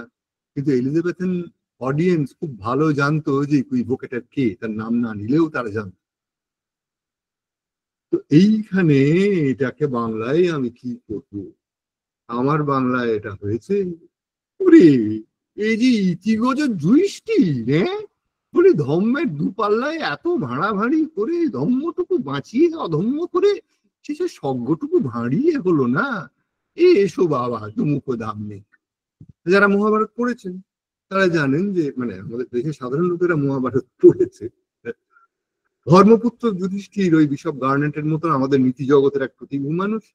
তারপর তিনি ধর্মের নামে যুধিষ্ঠির রাজা দুর্যোধনকে উচ্ছেদ করতে গিয়েছিলেন। তৃতীয়ত তিনি শ্রীকৃষ্ণের এই পরামর্শ মেনে নেন যে প্রাণ রক্ষার জন্য মিথ্যে বললে পাপ হয় না, যেটা বিশপ গার্নেটের যুক্তি দিয়েছিল যে হ্যাঁ, আমার প্রাণ বাঁচানোর জন্য আমি তখন মিথ্যে কথা বলেছিলাম বা রটানো হয়েছিল। তাছাড়া তিনি বলেছেন অশ্বত্থামা ইতি কুঞ্জর, কিন্তু বুঝিয়েছিলেন অশ্বত্থামা ইতি দ্রৌণী, মানে দ্রোণের পুত্র। আর ফাইনালি এই মিথ্যে ভাষণের জন্য যুধিষ্ঠিরকে সত্যিই নরক দর্শন করতে হয়েছিল। তো পোর্টার তার প্রমত্ত কল্পনায় নরকের ফটক বর্দার, অর্থাৎ যে জটিল এবং বহুমুখী পরিস্থিতি ওই ইকুইভোকেটরের উল্লেখে রূপায়িত হয়েছে, যুধিষ্ঠিরের সেইটার বঙ্গায়ন হলো, কিন্তু অনুবাদ করা গেল না। এগুলো হচ্ছে প্রবলেম। এই কমিক দৃশ্য অনুবাদ করতে গেলেই এই প্রবলেম দেখা দেয়। স্যার টবি বলছে, অ্যান্ড্রু বলছে আমি নাচতে টাচতে পারি ইত্যাদি। স্যার টবি বলছে wherefore are these things hid? Wherefore have these gifts a curtain before them? Are they like to take dust like Mr. Small's picture? Why does they take না ইত্যাদি। টেক্সটটা সকলের কাছে আছে বলে আমি এটার মধ্যে যাচ্ছি না এখন আর। বাংলাতে আমি অন্য বাংলা অনুবাদেও যাচ্ছি না। আচ্ছা, পশুপতিবাবু করেছেন, এগুলি চেপে রেখেছো কেন? এত গুণ তোমার, আর তুমি কিনা সেসব পর্দার আড়ালে ঢেকে রেখেছো। আক্ষরিক অনুবাদ হচ্ছে সেই হিসেবে ঠিক। কুমারী মলের ছবির মতন এগুলো ধুলোয় ভরে থাকবে। তোমার উচিত এই নাচ নাচতে নাচতে গির্জায় যাওয়া আর অন্য রকমের নাচ নাচতে নাচতে বাড়ি ফেরা। তোমার প্রতি চলন নাচের সঙ্গে লীলাই তো হবে। তুমি ভাবো পৃথিবীতে এমন সদ্গুণ ঢেকে রাখা উচিত? তোমার গড়ন, পায়ের গড়ন দেখলে মনে হয় কোনো নাচিয়ে রাশির লগ্নে তোমার জন্ম হয়েছিল। এটা আমার ধারণা এটা স্টেজে খুলবে না, কারণ বড্ড ভেগ, এই নাচ নাচতে নাচতে গির্জায় যাওয়া ইত্যাদি ইত্যাদি। তো আসলে কি বলছে যে তুমি গ্যালিয়ার্ড নেচে গির্জায় গিয়ে করান্টো নেচে বাড়ি ফেরো না কেন? আমার হাঁটাটাই তো একটা জীব নৃত্য হয়ে যেত, আমি সিনকাপেস ছাড়া পেচ্ছাপ পর্যন্ত করতাম না। এটা করলে সহজ সরল বাংলাতেও হচ্ছে, অনুবাদও হচ্ছে, কিন্তু করান্টো, গ্যালিয়ার্ড, জিগ, সিনকাপেস এগুলোর বাংলা করা যাচ্ছে না। গ্যালিয়ার্ড, গ্যালিয়ার্ড কিরকম নাচ? গ্যালিয়ার্ড খুব বীর রসাত্মক নাচ। করান্টো খুব দৌড়ঝাঁপওয়ালা নাচ, মানে প্রচুর আছে, উত্তেজনা লম্ফজম্প আছে। তো আর জিগ হচ্ছে পায়ের তালের খেলা, ট্যাপ ডান্স যেরকম না, জিগ সেই রকম। কোনো কোনো বিখ্যাত ক্যাম্বেল যেমন শেক্সপিয়ারের সমসাময়িক অভিনেতা একটা লম্বা পথ হাঁটতেন, লোকে দাঁড়িয়ে থাকতো লাইন করে, জিগ নাচতে নাচতে এক জায়গা থেকে আরেক জায়গায় অব্দি যেতেন, সুদীর্ঘ পথ, এরকম এক্সপার্ট ছিলেন। যা হোক, তো আর শেষকালে আমরা পাচ্ছি সিনকাপেস। সিনকাপেস একটা পানিং অন সিঙ্ক আ পেস, অর্থাৎ সিঙ্ক ইউরিনাল থেকে এক পা দূরে দাঁড়িয়ে পেচ্ছাপ করবে। নাচের নামগুলো কেন হাসির সেটা ধরা যাবে বাংলাটা থেকে। এইসব গুণ চাপা পড়ে আছে কেন? ওরে ছাই চাপা আগুনের মতন এসব কি ধিকিয়ে ধিকিয়ে শেষ হয়ে যাবে নাকি? আরে তোমার তো ছৌ নাচতে নাচতে গির্জায় গিয়ে ভাঙনা নাচতে নাচতে ঘরে ফেরা উচিত। আমি হলে তো সারাটা জীবন কত্থকের তালে তালে ফিরতাম, ঝাপতাল ছাড়া নাইতাম না, এক তাল না হলে হাঁকতাম না। তুমি করেছোটা কি? আরে গুণপনা লুকিয়ে রাখবে সে দুনিয়া কি আর আছে? এটা একেবারে ইয়ার দোষদের মধ্যে কথার যে টোন, সেই টোনটায় করা হয়েছে। এবং ছৌ নাচের বীর রস, ভাঙনা নাচের উদ্দীপনা এখানে আছে, এবং ধার্মিকতার সঙ্গে তাদের বেখাপ্পা উপস্থিতি, যে যায় লোকে প্রাণ শীতল করছে, কিন্তু ভাঙনা নাচতে নাচতে ফেরা। তো তালের খেলাও বাদ পড়লো না। তারপর থেকে পায়ের খেলা, আমাদের কত্থকে পায়ের তাল বিখ্যাত। সিঙ্ক আপেস, ওটা আসলে 5 মাত্রার একটা ছন্দ, তার নাচ। আমি এখানে ঝাঁপ তাল ব্যবহার করেছি, মানে তালাওয়ে ঝাঁপ দেওয়া, তার উপরে পানি। এবং স্ক্যাটালজিক্যাল যে হিউমার, যে ওই পেচ্ছাপ পর্যন্ত করতাম না, সেটাকে আমি এক তাল একটা তালও আছে, এক তাল না হলে হাঁকতাম না। মানে কবির বিট কি সাংঘাতিক সেটা এখান থেকে অন্তত বোঝা যাবে। অন্তত স্টেজে হুল্লোড় এবং লো লাইফের মেজাজটা আনতে চেয়েছিলেন শেক্সপিয়ার, সেটা আছে।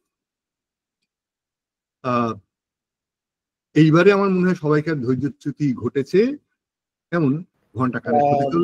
স্যার, আমি এক কাজ করি, মানে আমার কথা হয়তো আপনার বিশ্বাস হবে না, আমি বরং আমাদের শ্রোতাদের কাউকে একটু বলতে বলি যে ধৈর্যচ্যুতি ঘটেছে নাকি ব্যাপারটা উল্টো দিকে যাচ্ছে। কেউ কি একটু সাহায্য করবেন? হ্যাঁ, রীতিমতো উল্টো দিকে দৌড়চ্ছে স্যার। 2-3 ঘন্টাও বলতে পারেন, আমরা খুশি হব। ওরে বাবা, 2-3 ঘন্টা আমি বলতে পারি, কিন্তু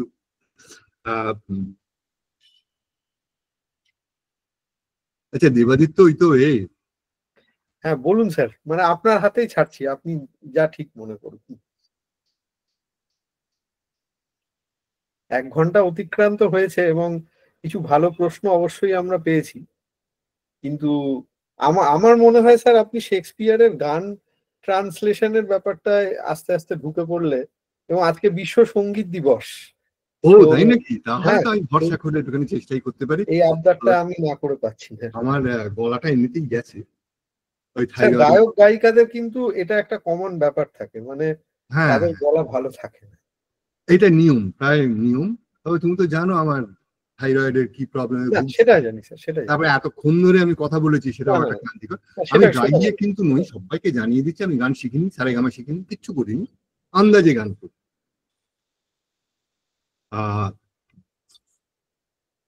আমার খুব ফেভারিট গান ওই যে হুল্লোড়ের কথা হলো না, ওথেলোতে ইয়াগো মদফদ খেয়ে গান গাইছে। King Stephen was a worthy peer, his breeches cost him but a crown. He held them 6 pence all too dear, with that he called the tailor loud.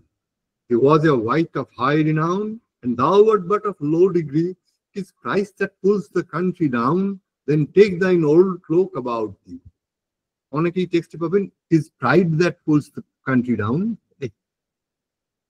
না, কিন্তু অল্টারনেট রিডিং হচ্ছে প্রাইস। আমি প্রাইসটাই নিয়েছি, কারণ সেই সময় যখন 12th নাইট হচ্ছে তখন ওই ইনফ্লেশন একটুখানি দেখা দিয়েছে এবং সবকিছুর দাম বেড়ে যাওয়াতে লোকে কষ্টে আছে।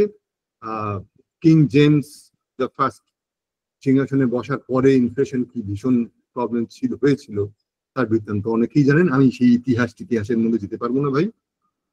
তো যতীন সেনগুপ্ত এটা করেছেন যে রাজার মতো রাজা ছিল স্টিফেন মহারাজ, পায়জামা সে পরতো মোটে 5 শিকের তার দাম, কার হুকুমে করলি বেটা 1.5 টাকার এই কাজ, তোর মতো খালিফায় নাই হ্যাঁ কুছ কাম।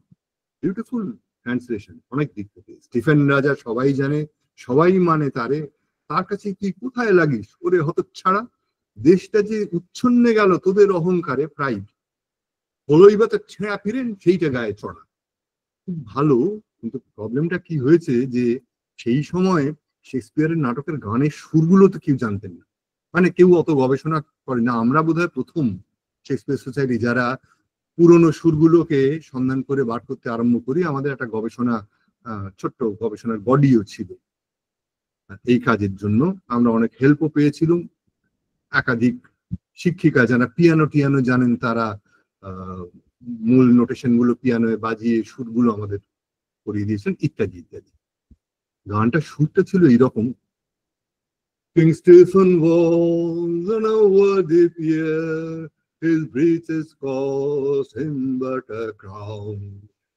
He held them 6 pence all too dear, with that he called the tailor loud.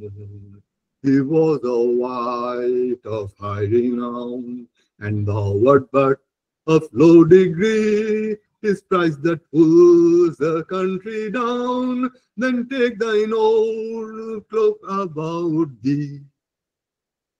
এটা আমার ছাত্র মহলেও বিশাল ছিল, পপুলার হয়ে গেছিল।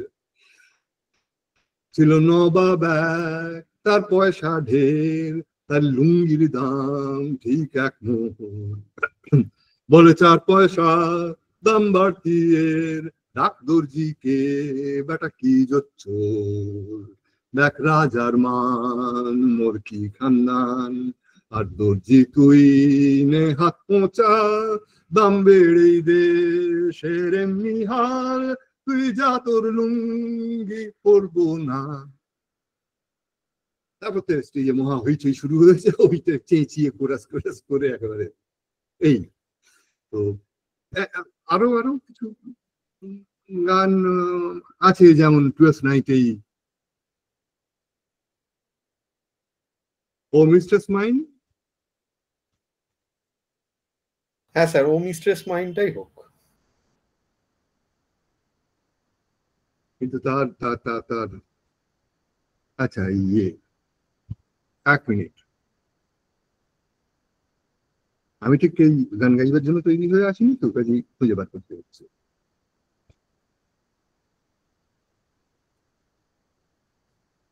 মানে শেক্সপিয়ারে প্রচুর অস্থিরতা আছে নিশ্চয়ই, সকলেই জানেন ইতিমধ্যে। সেরকম অস্থিরতাও বাঙালি দর্শকের জন্য একটু ভোঁতা করে করতে হয়েছে অনুবাদ। যেমন টবি অ্যান্ড্রুকে বলছে, আরে জমা মানে ধরো চড়ো করো। শেক্সপিয়ারে আছে এই ধরনের কথা, এর চাইতেও খারাপ খারাপ কথা 12th নাইটে আছে। আমি সেসব আলোচনার মধ্যে যাচ্ছি না।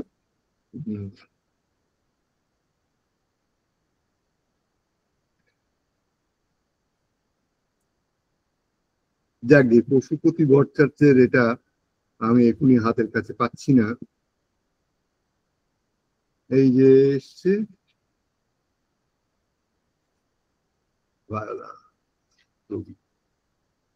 হ্যাঁ এই যে পেয়েছি, গুড। পশুপতি বাবু করেছেন, O mistress mine where are you roaming, oh stay and hear your true love's coming, that can sing both high and low, trip no further pretty sweeting, journeys end in lovers meeting, youth's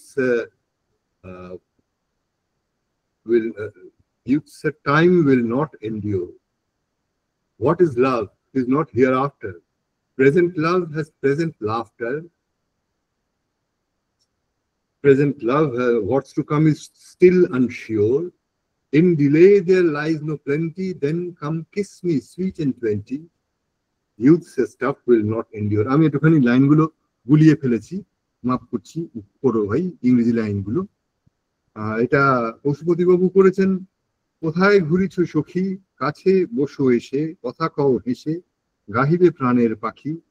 মোহিনী আমার যেও না তো চলে, চলা শেষ হবে প্রাণবন্ধু এলে, সে কথা বুঝিবে নাকি।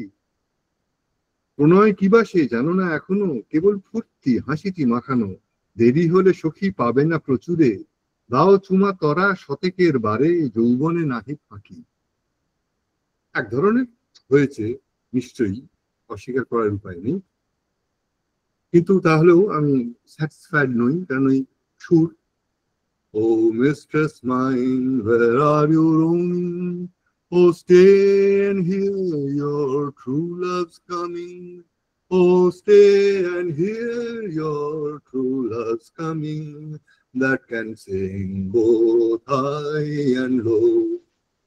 Trip no further, pretty sweetie, journeys ending, lovers meeting, every wise man's son does know. লাইনটা মনে পড়ে গেছে গাইতে। What is love? 'Tis not hereafter. Present mirth hath present laughter. Present mirth hath present laughter. What's to come is still unsure. In delay there lies no plenty, then come kiss me sweet and 20. Youth's stuff will not endure. ও গো প্রেয়সী আমার, তুমি চলেছ কোথায়, মনের মানুষ আসে ওই শোনা যায়, মনের মানুষ আসে ওই শোনা যায়, মন সে ভরাবে সাথে রঙা সুরে।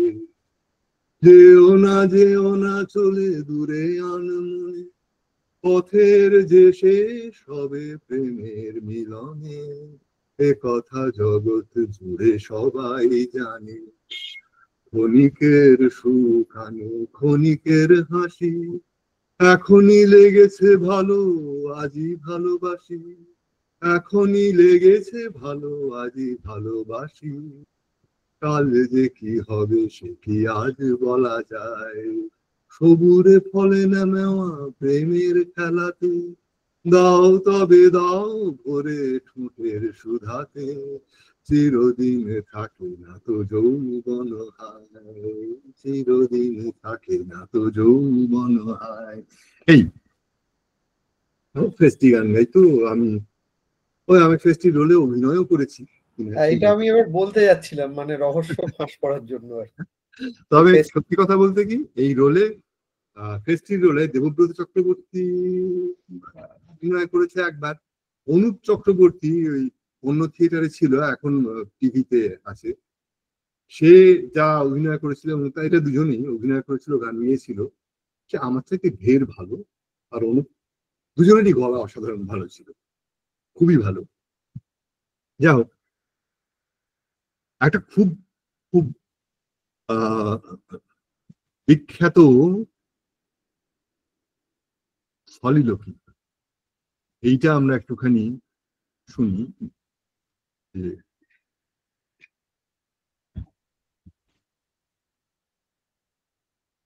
Tomorrow and tomorrow and tomorrow keeps in this petty pace from day to day to the last syllable of recorded time, and all our yesterdays have lighted fools the way to dusty death.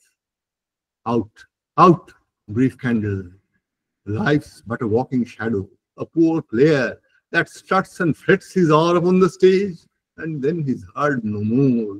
It's a tale told by an idiot, full of sound and fury, signifying nothing. Girishchandra এই tomorrow tomorrow and tomorrow নিয়ে না সব অনুবাদক নাটা ঝামটা খেয়েছেন। আমি পূর্ববর্তী তাদের লেখাগুলো পড়ার পরে আমিও নাটা ঝামটা খেয়েছি। কেমন পড়া খুব শক্ত। গিরিশবাবু আক্ষরিক ভাবে কল্ল কল্ল কল্ল চলে ধীর পদে দিন দিন, হয় লয়ে নির্ণীত সময়ে, প্রারব্ধ লিপির শেষাক্ষরে। গতকল্য একত্র হইয়ে লয়ে যায় পথ দেখাইয়ে, মিশাইতে শ্মশান ধুলায়। নিভে যা ওরে ক্ষণস্থায়ী দ্বীপ, চলচ্ছায়া মাত্র এ জীবন, ইত্যাদি ইত্যাদি হয়ে চলেছে। যতীন সেনগুপ্তর আগে নীরেন্দ্রনাথ রায়, বিখ্যাত মানুষ, অধ্যাপক, তিনিও ম্যাকবেথের একটা অনুবাদ করেছিলেন। সেখানে এই সিটান এসে বলে মহারানী মৃত, অনেকটা কলোকিয়াল সেতে নেমে এসেন, একদিন তাকে মরতেই হতো। এ কথার হইতো সময় কোনো একদিন, সাধু ক্রিয়াপদটা লক্ষ্য করো, কারণ শেক্সপিয়ার তখনও কবি। এ কথার হইতো সময় কোনো একদিন, আজিকার পরে কাল, তারপরে কাল আর কাল, সম্মুখ গতিতে চলে অনুদিন, লিপিবদ্ধ সময়ের শেষ অক্ষর আবধি। মোদের বিগত কাল আলো জালি মুড়ো আমাদের, দেখা যাচ্ছে মৃত্যু মুখে পথ ধুলিময়। নিভে যাক ক্ষণস্থায়ী দ্বীপ, জীবন তো শুধু চলমান ছায়া, তুচ্ছ অভিনেতা। রঙ্গমঞ্চ পরে যেবা করে অভিনয়, আপনার নগণ্য ভূমিকা সদম্ভ গর্জনে, পরে আর শোনা নাহি যায়। এ এক কাহিনী, যার কথক নির্বোধ, শব্দ আড়ম্বরে পূর্ণ, যার অর্থ মাত্র নাই। যতীন সেনগুপ্ত আর একটু কলোকিয়াল হতে পেরেছেন এবং দুটো একটা জায়গা খুবই অ্যাপ্রোপ্রিয়েটলি অনুবাদ করেছেন। পরেও তো এই মৃত্যু হতো একদিন, সেই পরে সংবাদ পেলে হতো ভালো। She should have died hereafter. There would have been time for such a word. ধীরে অতি ধীরে ওই আসে আসে আসে ওই, প্রতিটি আগামীকাল বুকে হেঁটে হেঁটে আসে আর যায়। কালের পুঁথির পাতা শেষ যতদিনে, গতকালগুলি গেছে বাতি জ্বালাইয়া, দেখাইয়া মুড়ো নরে মরণের মৃত্যুপর। নিবে যা ক্ষীণ বাতি, জীবন তো চলমান ছায়া। মুড়ো অভিনেতা দম্ভ পরে মঞ্চ পরে, ঘুরি কিছুক্ষণ চিৎকারে ভাঙিয়া গলা, ডুবে যায় অবলুপ্তি মাঝে। এ এক বিকৃত বুদ্ধির কথিত কাহিনী, শূন্যগর্ভ শব্দ আর উত্তেজনা ভরা, কোনো অর্থ নাই যা। কি গন্ডগোল করছে কেন? স্যার আমরা কিন্তু শুনতেও পাচ্ছি, দেখতেও পাচ্ছি, কোনো হ্যাঁ, অসুবিধা নেই। আমার এইখানে। আচ্ছা আচ্ছা। হ্যাঁ, তো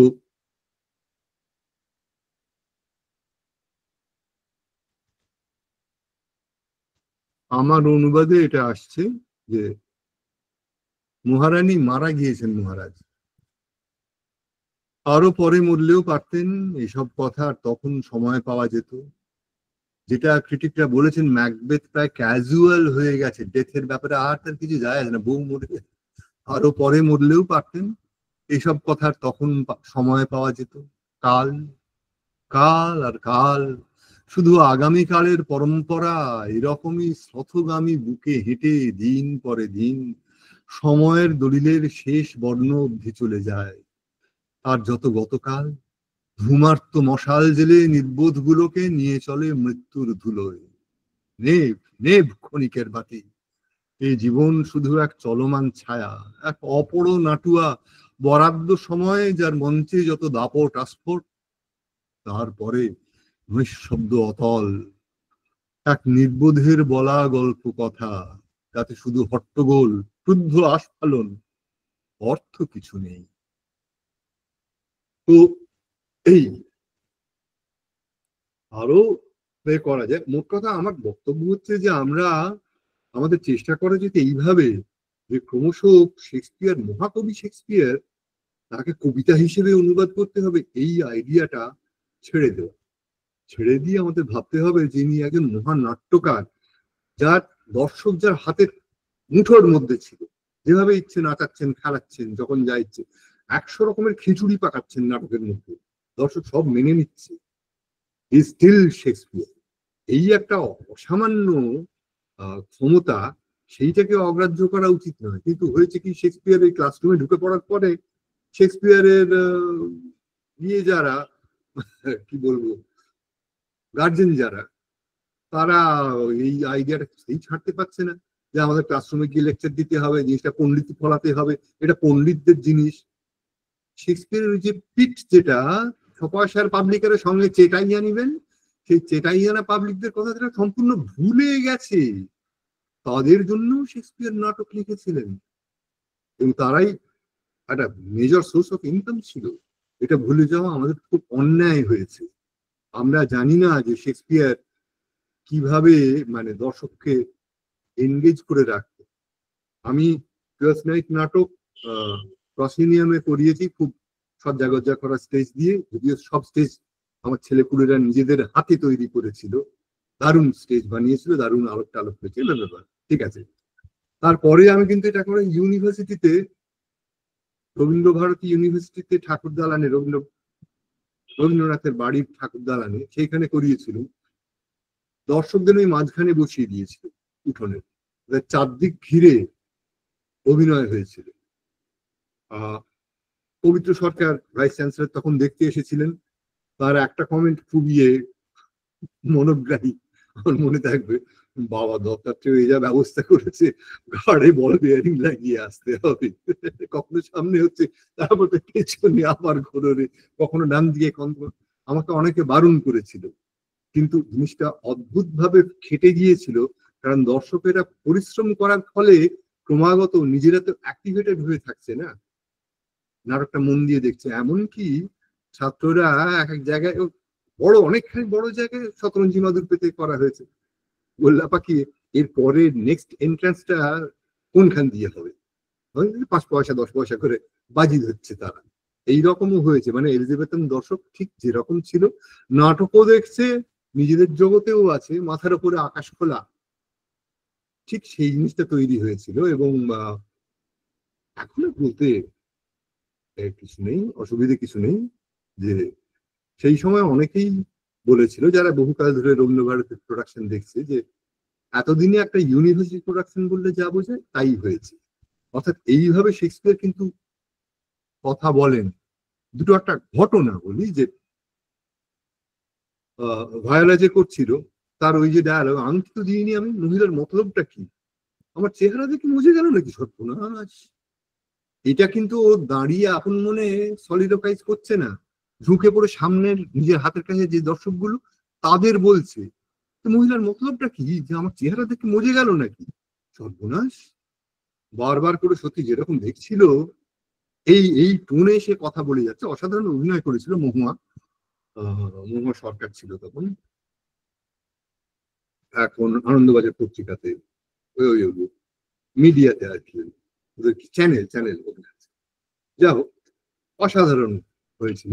এবং একটা জায়গায় এটা বলি, একটা বিশেষ খামতি কিরকম ভাবে মেকআপ হয়েছিল, যে আমরা ওইখানে করছি জানি না, কেউ ঈর্ষাবশত কিনা কি, ইলেকট্রিকের ফেজ কেটে দিয়েছিল।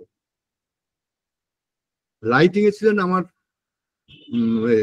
ছাত্র তারক সেনগুপ্ত, তিনি তখন বিশ্বভারতীর অধ্যাপক, তিনি এসেছিলেন আমার ওয়েতে, আলোর প্ল্যানিং করে নিজে লাইটিং বোর্ডে বসেন। ওই অবস্থা দেখে, ফেজ উড়ে গেছে দেখে দৌড়ে গিয়ে উনি কি সব মেইন লাইনে করে এলেন, এসে একটা ফেজের ওপর দিয়ে পুরো লাইটিংটা করেছেন এবং অসাধারণ করেছেন, কোথাও কোনো ভুল হয়নি, কিন্তু একটুখানি দেরি হয়ে গেছিল।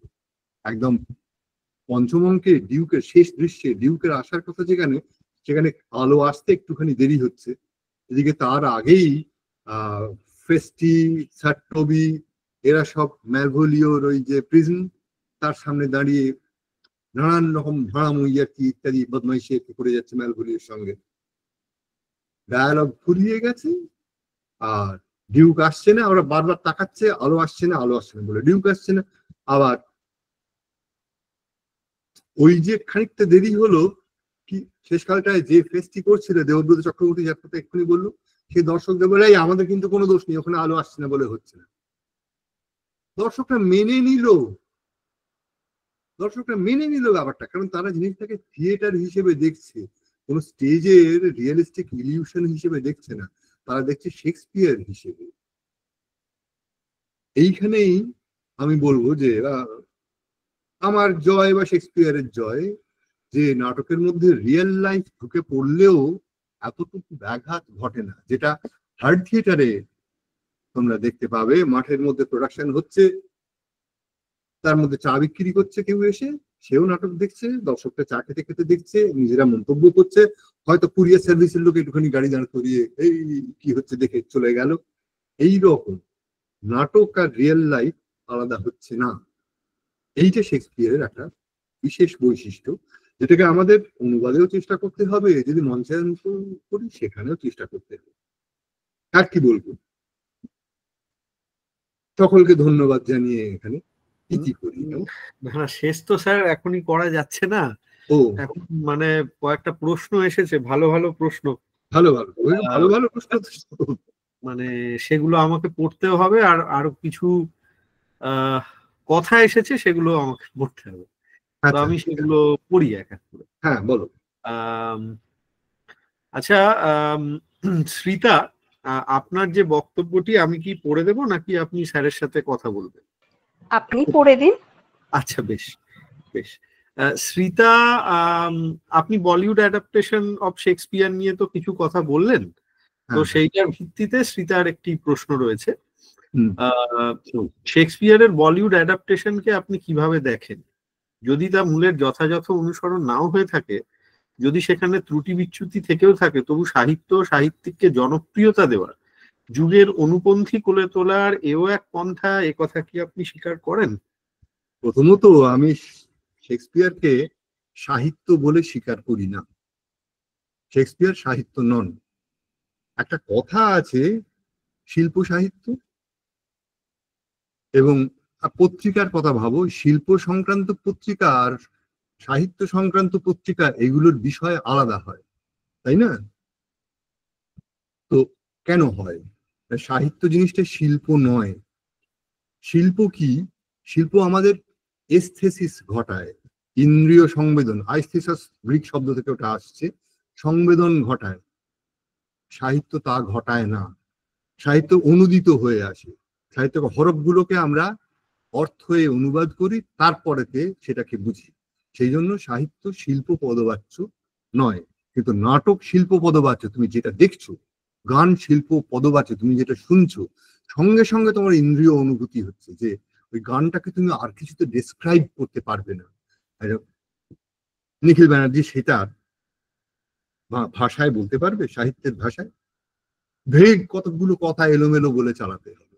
কাজেই শেক্সপিয়ারকে যদি বলিউডে হাজির করতে হয়, যদি কেউ সেরকম ডেয়ার করে, তাহলে তাকে শেক্সপিয়ারের সংলাপগুলো ফলো করতে হবে। সাহিত্যর কথাই ভাবি, সংলাপগুলো সব বাদ গেল, কিন্তু আমি শেক্সপিয়ার পড়লুম, এটা হয় না। মানে একই গল্প অনুসরণে একটা যা হোক কিছু করলে সেটা কিন্তু হবে না। অর্থাৎ ধরো চণ্ডালিকা, সেটাকে সুরটুরগুলো পাল্টে যদি এখনকার এই দিনিক নাচ নানান রকম হয়েছে সেই সব দিয়ে করা হয়, তুমি কি সেটাকে রবীন্দ্রনাথের চণ্ডালিকা বলে মানবে? উত্তর কি হলো? কিন্তু হচ্ছে তো সেরকমই স্যার, এখন তো সেই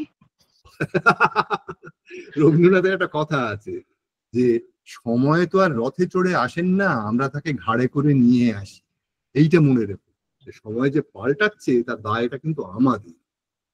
আমরা বিকৃতি ঘটাচ্ছি বলেই বিকৃতি ঘটছে, না হলে ঘটতো না।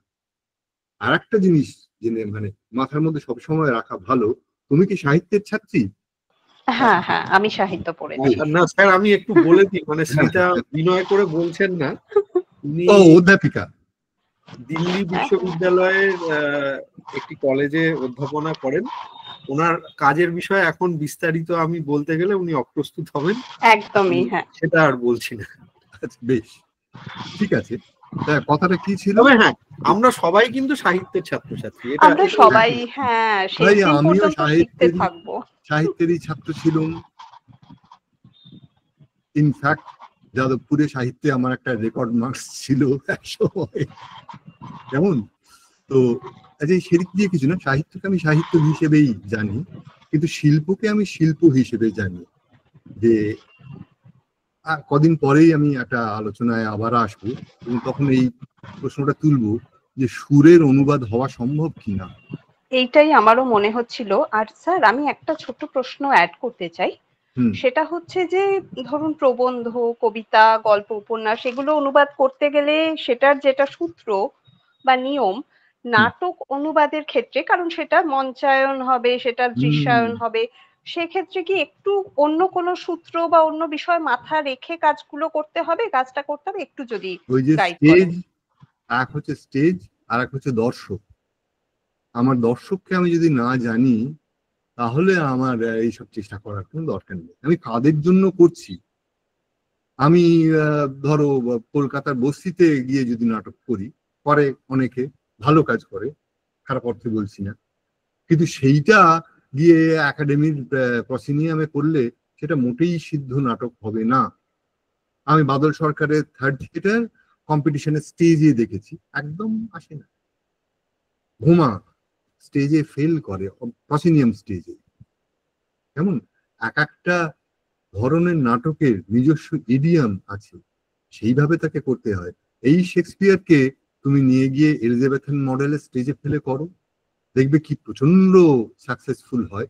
যদি তুমি ওকে সাহিত্য হিসেবে না ভাবো, যদি ওকে তুমি একটা ডাইনামিক জিনিস বলে ভাবো, যেটা সরাসরি দর্শকের সঙ্গে কথা বলছে, এই কানেক্ট করছে। হ্যাঁ, হ্যাঁ হ্যাঁ, আমি কিভাবে দর্শককে ইনফ্লুয়েন্স করছি, অভিনয় দিয়ে করছি। এবং অনুবাদক অবশ্যই অনুবাদ দিয়ে করবেন যথাসাধ্য। এইটা টার্মস হওয়া উচিত, নট দ্যাট যে ছাপারেতে আমি কি দেখলুম সেগুলোকে আমি ধরে ধরে। এবং আপনি তো বললেনই যে এটা সাহিত্য নয়, এটা আসলে শিল্পকর্ম, তো সেই কথা মাথায় রেখে অনুবাদের পথে এগোতে হবে। ধন্যবাদ স্যার। Thank you. ধন্যবাদ শ্রীতা, স্যারকে তো ধন্যবাদ, যাই হোক, দিতে গেলে আমার ধন্যবাদের স্টক শেষ হয়ে যায়। যাই হোক, আমি বরং জোয়ানার প্রশ্নটায় আসি। জোয়ানা খুব সুন্দর প্রশ্ন করেছেন শ্রীতার মতোই। আমি পড়ে দিচ্ছি, আর তারপরে জোয়ানা যদি আপনার সাথে কথা বলতে চান, আমাদের কিছুটা সময় আছে। আমি অনুবাদ করতে পারি বাংলা ভাষায়। হ্যাঁ নিশ্চয়ই জোয়ানা, আপনি বলুন। আমি অনেক সময় আমি অনেক শব্দের অর্থ অর্থ ভিন্ন, আলাদা, মানে শেক্সপিয়ারের সময়ে আর এখনো। ফর ইনস্টেন্স গাস্ট টেস্ট, মানে শেক্সপিয়ারের সময়ে গাস্টের অর্থ টেস্ট ছিল, হ্যাঁ, সারপ্রাইজের অর্থ ওভারকাম ছিল। তারা ভাষার রহস্য। সেজন্য আমার প্রশ্ন, কিভাবে এগুলোকে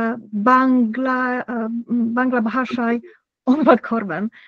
আর আমার দ্বিতীয় প্রশ্ন শব্দের খেলার সম্পর্কে, মানে pun on words, like in Hamlet, I am so much in the sun.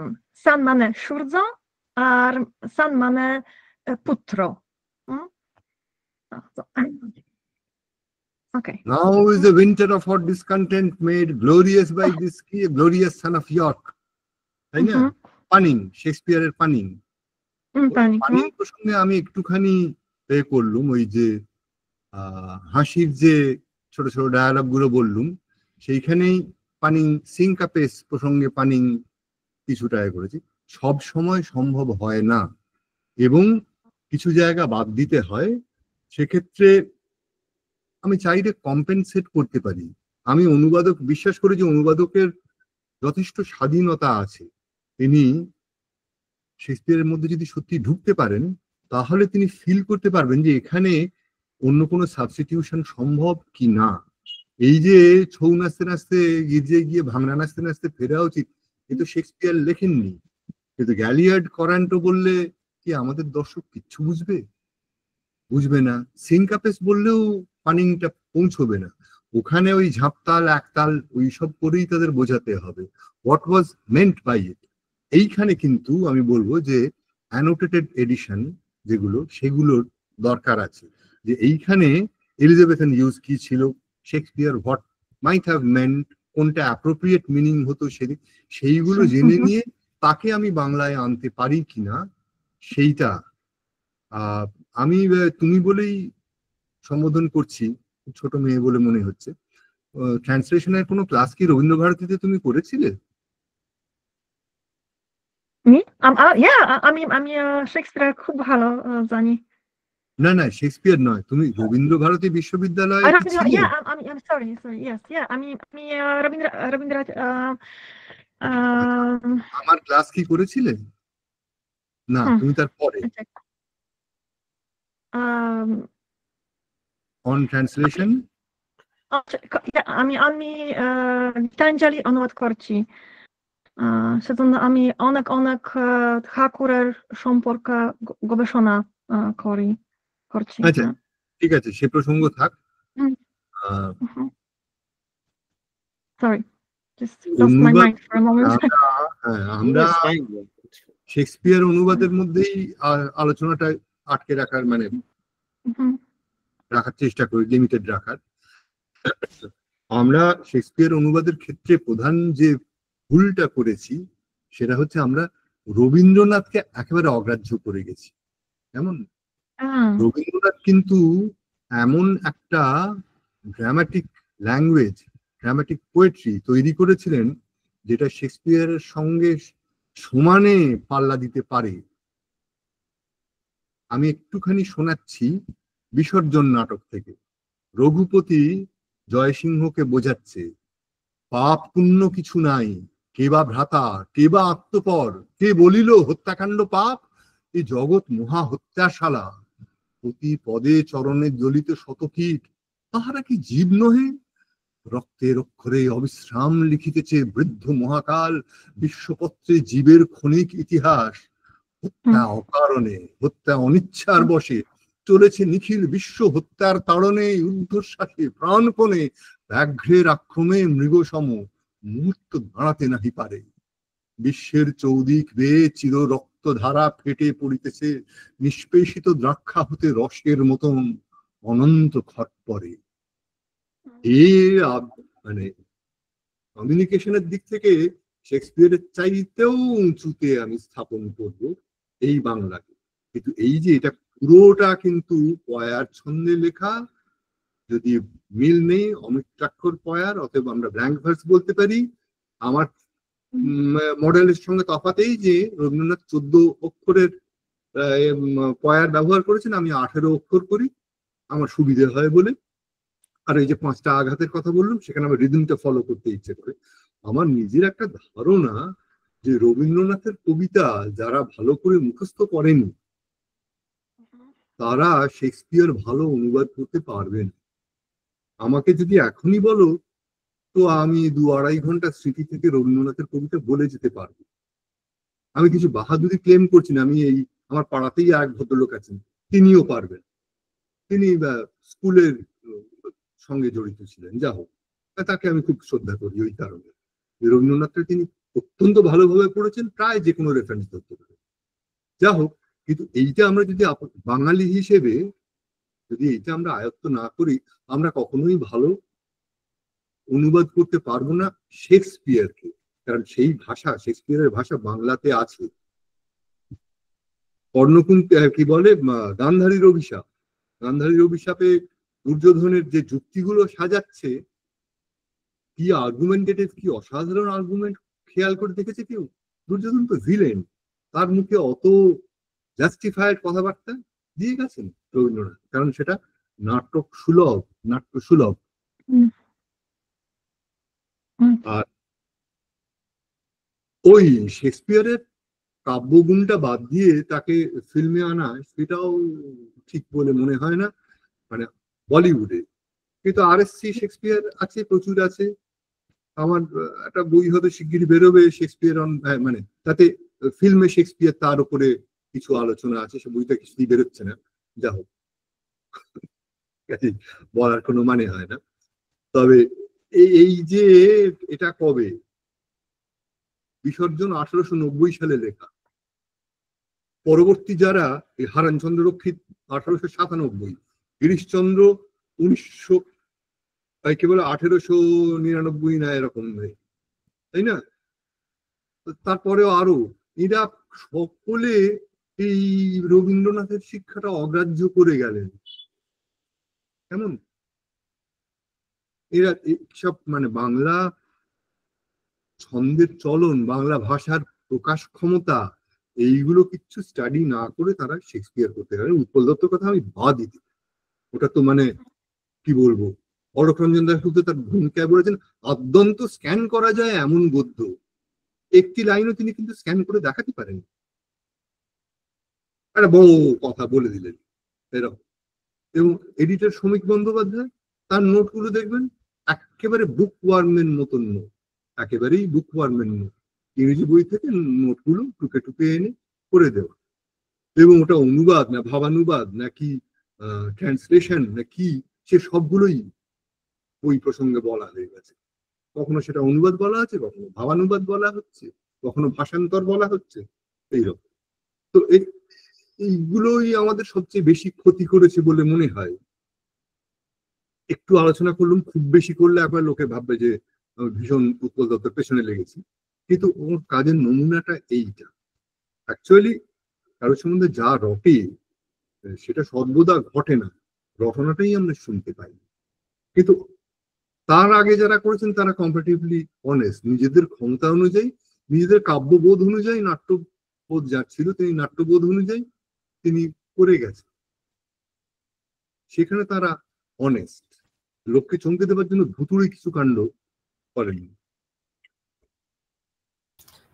আচ্ছা, এবারে জোয়ানাকে অনেক ধন্যবাদ দিই।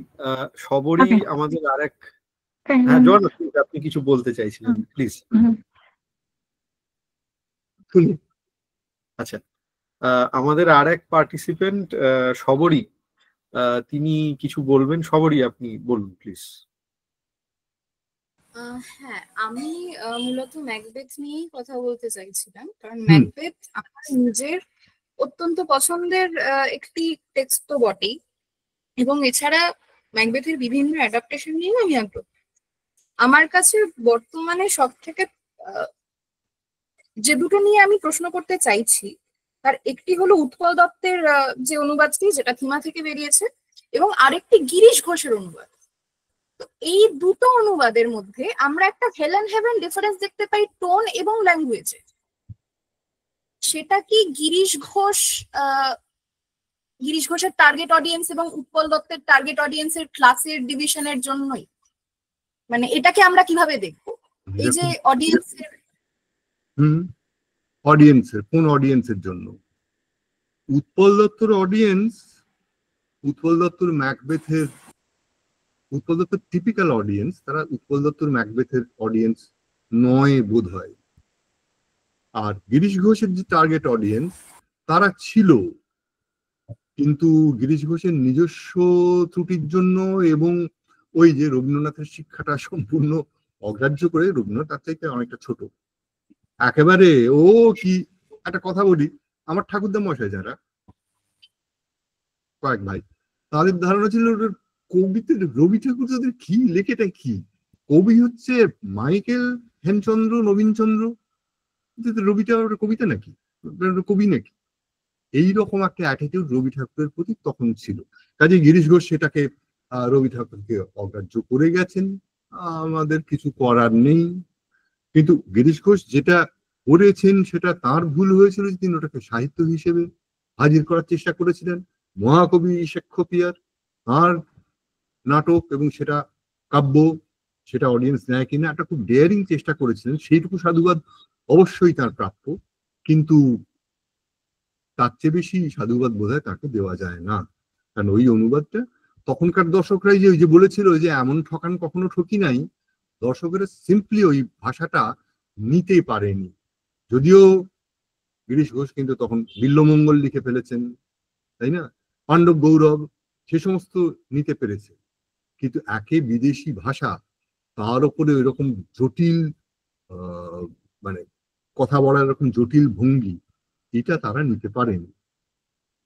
উৎপল দত্তর অনুবাদের কিছু অংশ আমি শোনালুম, ফ্র্যাঙ্কলি স্পিকিং ওটা যে কোন অডিয়েন্সের জন্য অ্যাপ্রোপ্রিয়েট, ব্যাপার হচ্ছে এই কথাগুলো তো আমরা বলতে পারবো না, আমরা এখনো স্টুডেন্ট, আমরা বলতে গেলে খুবই, হ্যাঁ বলতে গেলে খুবই সমস্যা। আসলে অনেক ক্ষেত্রেই আমি নির্ভয়ই বলতে পারি যে ধামাধারি থাকে, রাজনৈতিক ধামাধারিও থাকে, তারা একটা লোককে মস্ত উঁচুতে তুলে দেয়।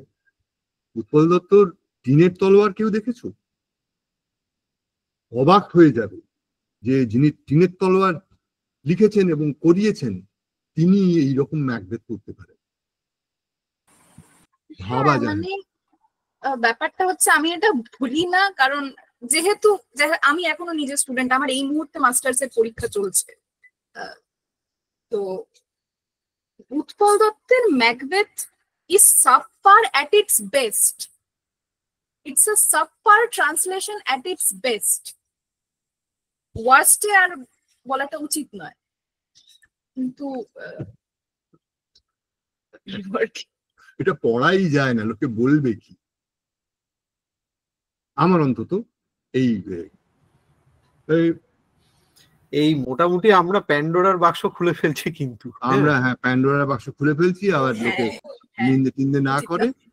কিন্তু মোটামুটি আমি যেটা বোঝাবার চেষ্টা করলাম যে আমরা আস্তে আস্তে এগোচ্ছিলাম একদিকে, উৎপল দত্ত এসে আমরা ধরাস করে একেবারে ব্যাক টু স্কোয়ার ওয়ান, কেন তারও আগে ব্যাক টু স্কোয়ার জিরো। মানে ইট ওয়াজ, দেখে বোঝা যায় যে এটা it was the target audience was like literally Utpal দত্তের অডিয়েন্স। তারা জাস্ট নামের জন্য যাচ্ছে, এই যারা ওটা দেখছে বা ওটাকে প্রেস করছে তারা জাস্ট উৎপল দত্তের ফ্যান, নামটার ফ্যান, সেই জন্য যাচ্ছে বা দেখছে বা প্রেস করছে। যাই হোক, ওই একাডেমিতে গিয়ে committed, they are committed to certain ism, এবং সেই ইজম উৎপল দত্তকে তোল্লাই দিয়ে আর কি ওপরে তুলে ধরেছে। বিকজ অফ দ্যাট ইজম তারা গিয়ে ওইখানে ভিড় করছে, কারণ উৎপল দত্ত না দেখলে আমি তো ইজমের মধ্যে থাকতে পারছি না, তাই না? এইসব অকওয়ার্ড মোটিভেশন মানুষের থাকে, যেগুলো আলটিমেটলি আমাদের কালচারের ক্ষতি করে, ভীষণভাবে ক্ষতি করে। আমি বললামই যে উৎপল দত্তর টিনের তলোয়ার যারা দেখেছে তারা উৎপল দত্তকে জিনিয়াস ছাড়া আর কিছু ভাবতে পারবে না, কিন্তু তিনি এই জিনিস দাঁড় করিয়েছেন। টিনের তলোয়ারে অবশ্য উৎপল দত্তর অডিয়েন্স কিরকম ছিল তার ওই যা লোকটার নাম ভুলে গেলাম, মানে যে নির্দেশক আর কি, বেনি মাধব, সে তার পেট্রনকে বলছে যে আপনি আমাকে বাঞ্ছত বলেছেন।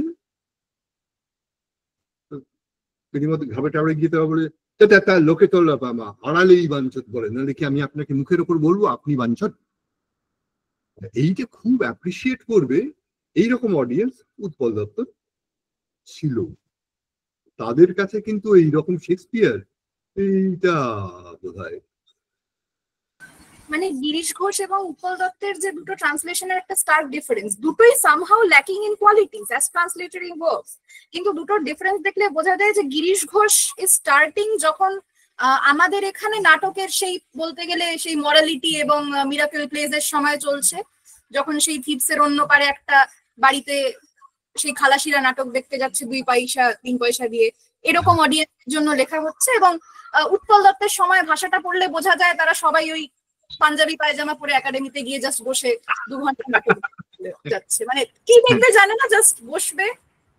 আচ্ছা, আমি আবারও সতর্ক করছি, আমরা কিন্তু মারাত্মক ভাবে প্যান্ডোরার বাক্স খুলছি আর কি। হ্যাঁ, মানে হ্যাঁ, আমার প্রশ্ন এটাই, এটা কি জাস্ট না সবারই, মানে I really appreciate the queries, but মানে আমি একটা জাস্ট অনুরোধ করছি, মানে আমি জানি মানে স্যারকে এখন যদি আমরা উৎসাহ দিতে থাকি উনি এখন টিনের তলোয়ারটা নিয়েও 1 ঘন্টা বলে ফেলবেন, আমি জানি সেটা। হ্যাঁ, এবার আমার মনে হয় একটা কোথাও গিয়ে আমি স্যারের অনুমতি নিয়ে, স্যার আপনি এইটা রেসপন্ড করে নিন, তারপরে আমরা জ্যোতির্ময়ের প্রশ্নটায় বরং যাই। বেশ বেশ, দাঁড়াও আমার একটুখানি বোধহয় গুলিয়ে গেল ইতিমধ্যে। আর কি প্রশ্ন ছিল সর্বরি? এটা কি ইনহেরেন্ট ক্লাস এবং টাইম ডিফারেন্সের কারণে হচ্ছে নাকি অন্য কোনো কারণে? এটা পলিটিক্যাল রিজনে হচ্ছে, সহজ কথা। হ্যাঁ, মানে এইটা অনলাইনে আর বেশি না বলাই ভালো। হ্যাঁ, এটা পলিটিক্যাল রিজনে ক্রাউড হচ্ছে, পলিটিক্যাল রিজনে ক্রাউড হচ্ছে না, কোথাও উইথড্রন হচ্ছে। পলিটিক্যাল রিজনে কাউকে যাচ্ছে তাই করা হচ্ছে। শ্রমিক বন্দ্যোপাধ্যায় যেমন সৌম্য মিত্রর চাঁদ বণিকের পাড়ার রিভিউ লিখেছিলেন যে সৌম্য মিত্র নাকি নারীদ্বেষী এবং কিশোর বয়সে ফ্রয়েড পড়ার অদ্ভুত যৌন উত্তেজনা নাকি তার কাজ করছিল চাঁদ বণিকের পাড়া লেখার সময়, এগুলো সমীপন্দ লিখেছেন, আমি বানিয়ে বলছি কেমন। কিন্তু তাকে নিয়ে সবাই খুব নাচানাচি করে, কারণ পেছনে একটা চড়া দেবার ব্যাপার রয়েছে। নিন্দে করতেই হবে সৌম্য মিত্রের, কারণ তিনি গণনাট্য সংঘ ত্যাগ করে চলে এসেছিলেন এবং খ্যাতিমান হয়েছিলেন। এগুলো সব কমিটেড রেসপন্স, এটা নিয়ে আর বাড়ানোর বোধহয় দরকার নেই। সেই মানে আমার মনে হয় স্যারকে আবার আমি পরে আবদার করে টোরে আর একটা আলোচনার জন্য রাজি করাতে পারলে সেদিন আপনাদের সবাইকে জানাবো। আমি জ্যোতির্ময়ের প্রশ্নটা আসি। জ্যোতির্ময়, আপনি কি কথা বলবেন নাকি আপনার প্রশ্নটা আমি পড়ে দেবো, আপনার যেটা ভালো লাগে?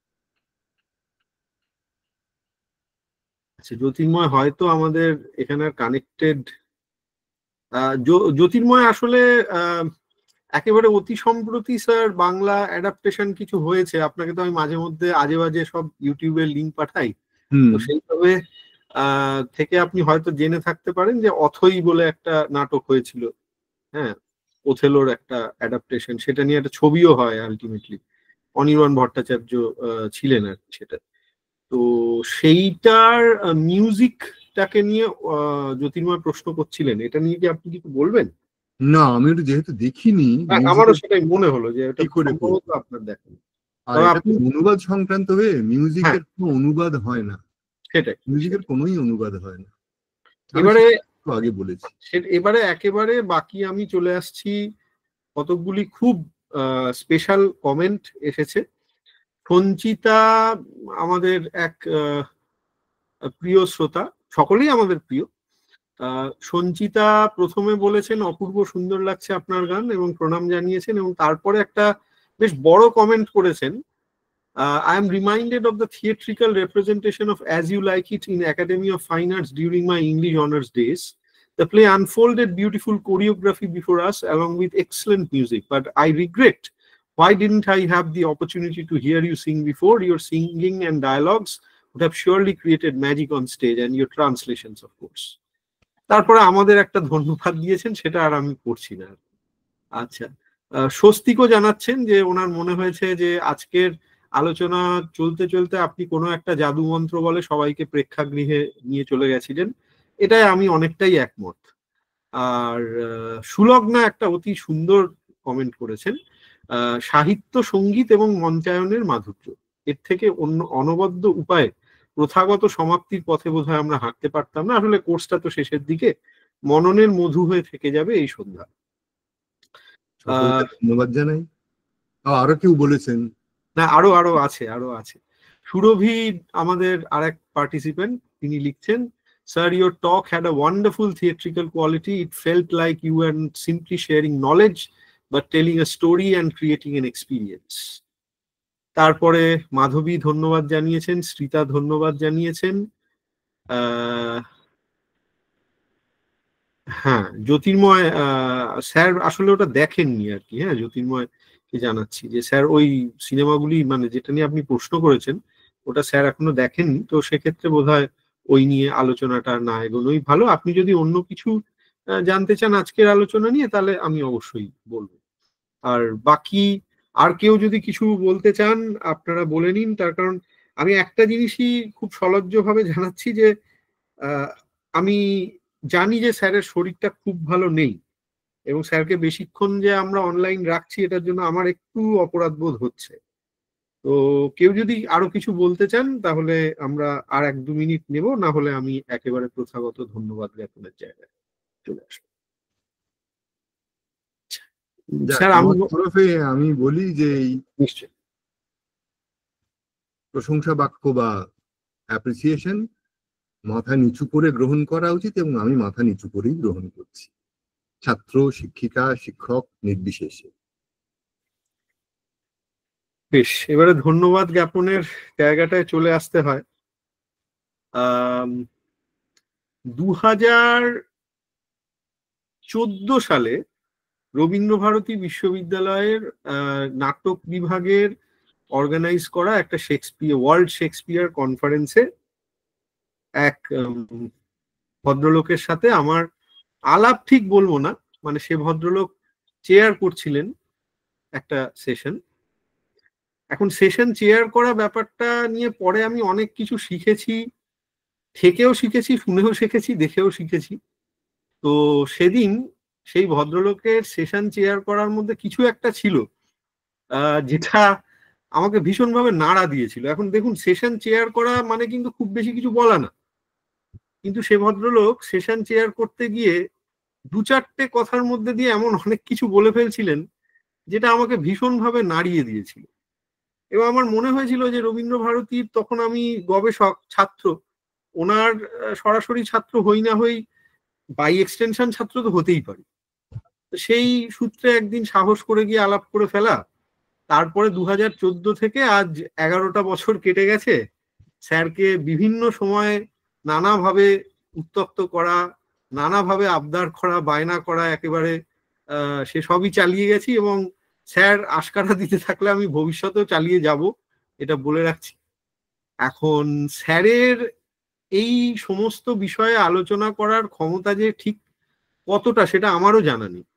মানে স্যারকে আরো কি কি বিষয়ে আলোচনা করতে বললে স্যার আমাদেরকে এরকম অসাধারণ সব সন্ধে উপহার দেবেন, এটা আমাকেও একটু ভাবতে হবে।